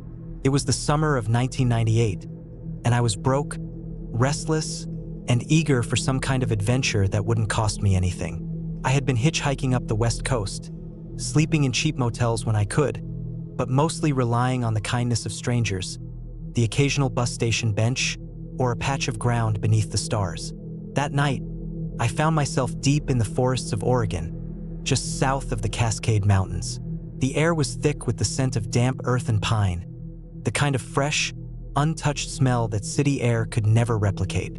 I had been hiking most of the day, following an old logging road that had long since been abandoned. When the sun started dipping behind the jagged tree line, I decided I'd gone far enough for the day. I needed sleep, and I wasn't about to waste what little money I had on a campsite. I found a small clearing nestled between towering fir trees, the kind of spot that felt untouched by people. I laid out a thick wool blanket over the soft bed of fallen needles and rolled out my sleeping bag on top of it. The ground was soft, the air cool but not uncomfortably so. I bundled myself up in a couple of old blankets I had stuffed into my pack and let my body sink into the forest floor. The stillness of the woods at night is a strange thing. It's never truly quiet. The sound of rustling leaves, distant animal calls, and the occasional snap of a twig keep your senses on edge, reminding you that you're not alone. But exhaustion has a way of dulling fear, and eventually I drifted off. I don't know what woke me.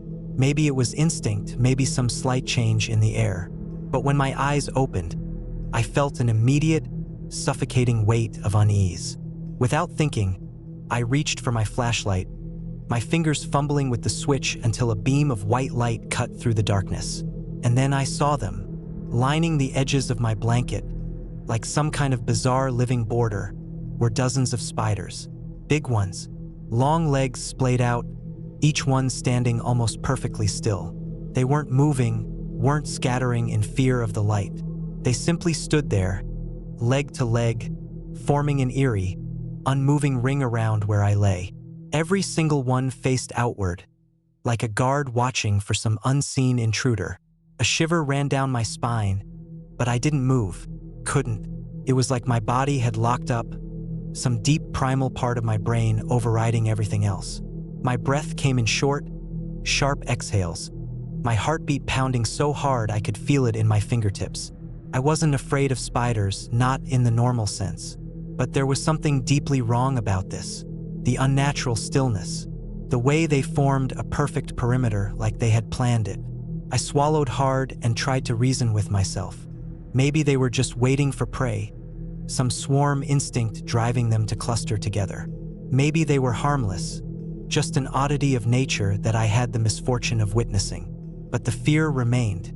I squeezed my eyes shut, curling the blankets around me as tightly as I could. I told myself that if I ignored them, if I just went back to sleep, they would be gone by morning. My breathing slowed, but sleep didn't come easily. Every little rustle of the trees, every shift in the wind, made my skin crawl. But eventually, exhaustion won out, and I slipped back into unconsciousness. When I woke, sunlight streamed through the trees, casting golden beams onto the forest floor. For a moment, I lay still, feeling the warmth of the morning seep into my skin. Then I remembered. I sat up quickly, my heart hammering against my ribs as I scanned the blanket's edge. Nothing. No sign of them. Not a single leg, not a single thread of webbing. Just undisturbed pine needles and soft earth. I swallowed hard, rubbing the sleep from my eyes. Had I imagined it? Had it been some half-dream, some trick of exhaustion playing with my mind? But the fear I had felt had been real. Too real. I didn't waste time packing up. I rolled my sleeping bag tight, stuffed my blankets into my pack, and was on my feet within minutes.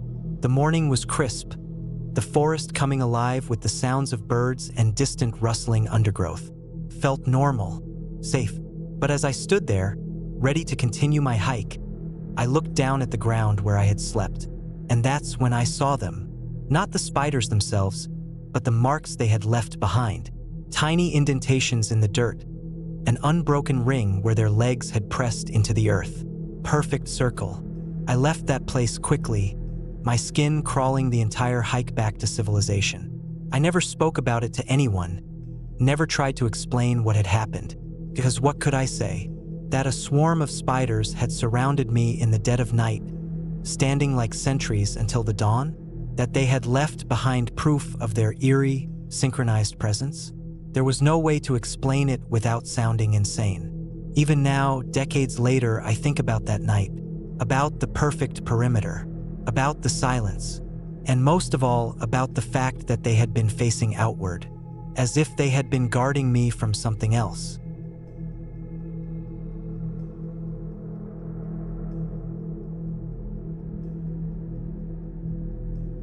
It was the summer of 2014. I had just turned 22 and, like most of my summers before, I spent it rock climbing and bouldering with a small group of friends. We were all avid climbers, young and reckless, always seeking out new places to push our limits.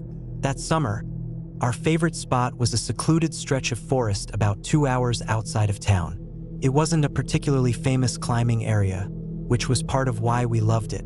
There were no crowds, just us, the rocks, and the thick expanse of trees stretching for miles in every direction. We had a routine: drive out early on a Friday, climb all day, set up camp near the base of the largest boulders, and spend the night there to save time and money. It had become a tradition, something we all looked forward to.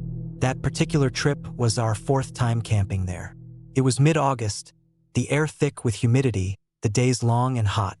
We were exhausted from climbing all day and had settled in for the night. My friend Leah, one of the strongest climbers in our group, had left her gear outside her tent. It was something we all did occasionally. Too tired to bother bringing everything inside, we'd leave our rucksacks and shoes just outside the tents, trusting the isolation of the forest to keep our stuff safe. The next morning, Leah's climbing gear was gone. Her chalk bag, a few items of clothing, and most disturbingly, her boots just gone. We searched everywhere, checking around the boulders, the trees, even backtracking to the area we had climbed the previous day, but they were nowhere to be found. We were baffled but not entirely alarmed. Our best guess was that an animal had dragged them away. It seemed ridiculous, but none of us wanted to entertain the idea that someone else had been there in the night, close enough to our tents to take something without waking us up. It was an unsettling thought, but we brushed it off. We were young, carefree, and didn't want to ruin our trip with paranoia. Leah borrowed an extra pair of climbing shoes from me, and we finished the weekend as planned. The missing gear was written off as a weird, unsolved mystery, something to joke about later. We had no reason to think anything sinister had happened. A year later, we returned to the same spot. By then, the missing gear incident was just a strange memory, an inside joke we occasionally brought up. It was late September this time, the air crisper, the nights colder. We spent the day climbing as usual, laughing, pushing ourselves to our limits, and by nightfall, we were sitting around a small campfire, exhausted but content. At some point in the night, I got up to relieve myself. I stepped away from the fire, walking a short distance into the darkness.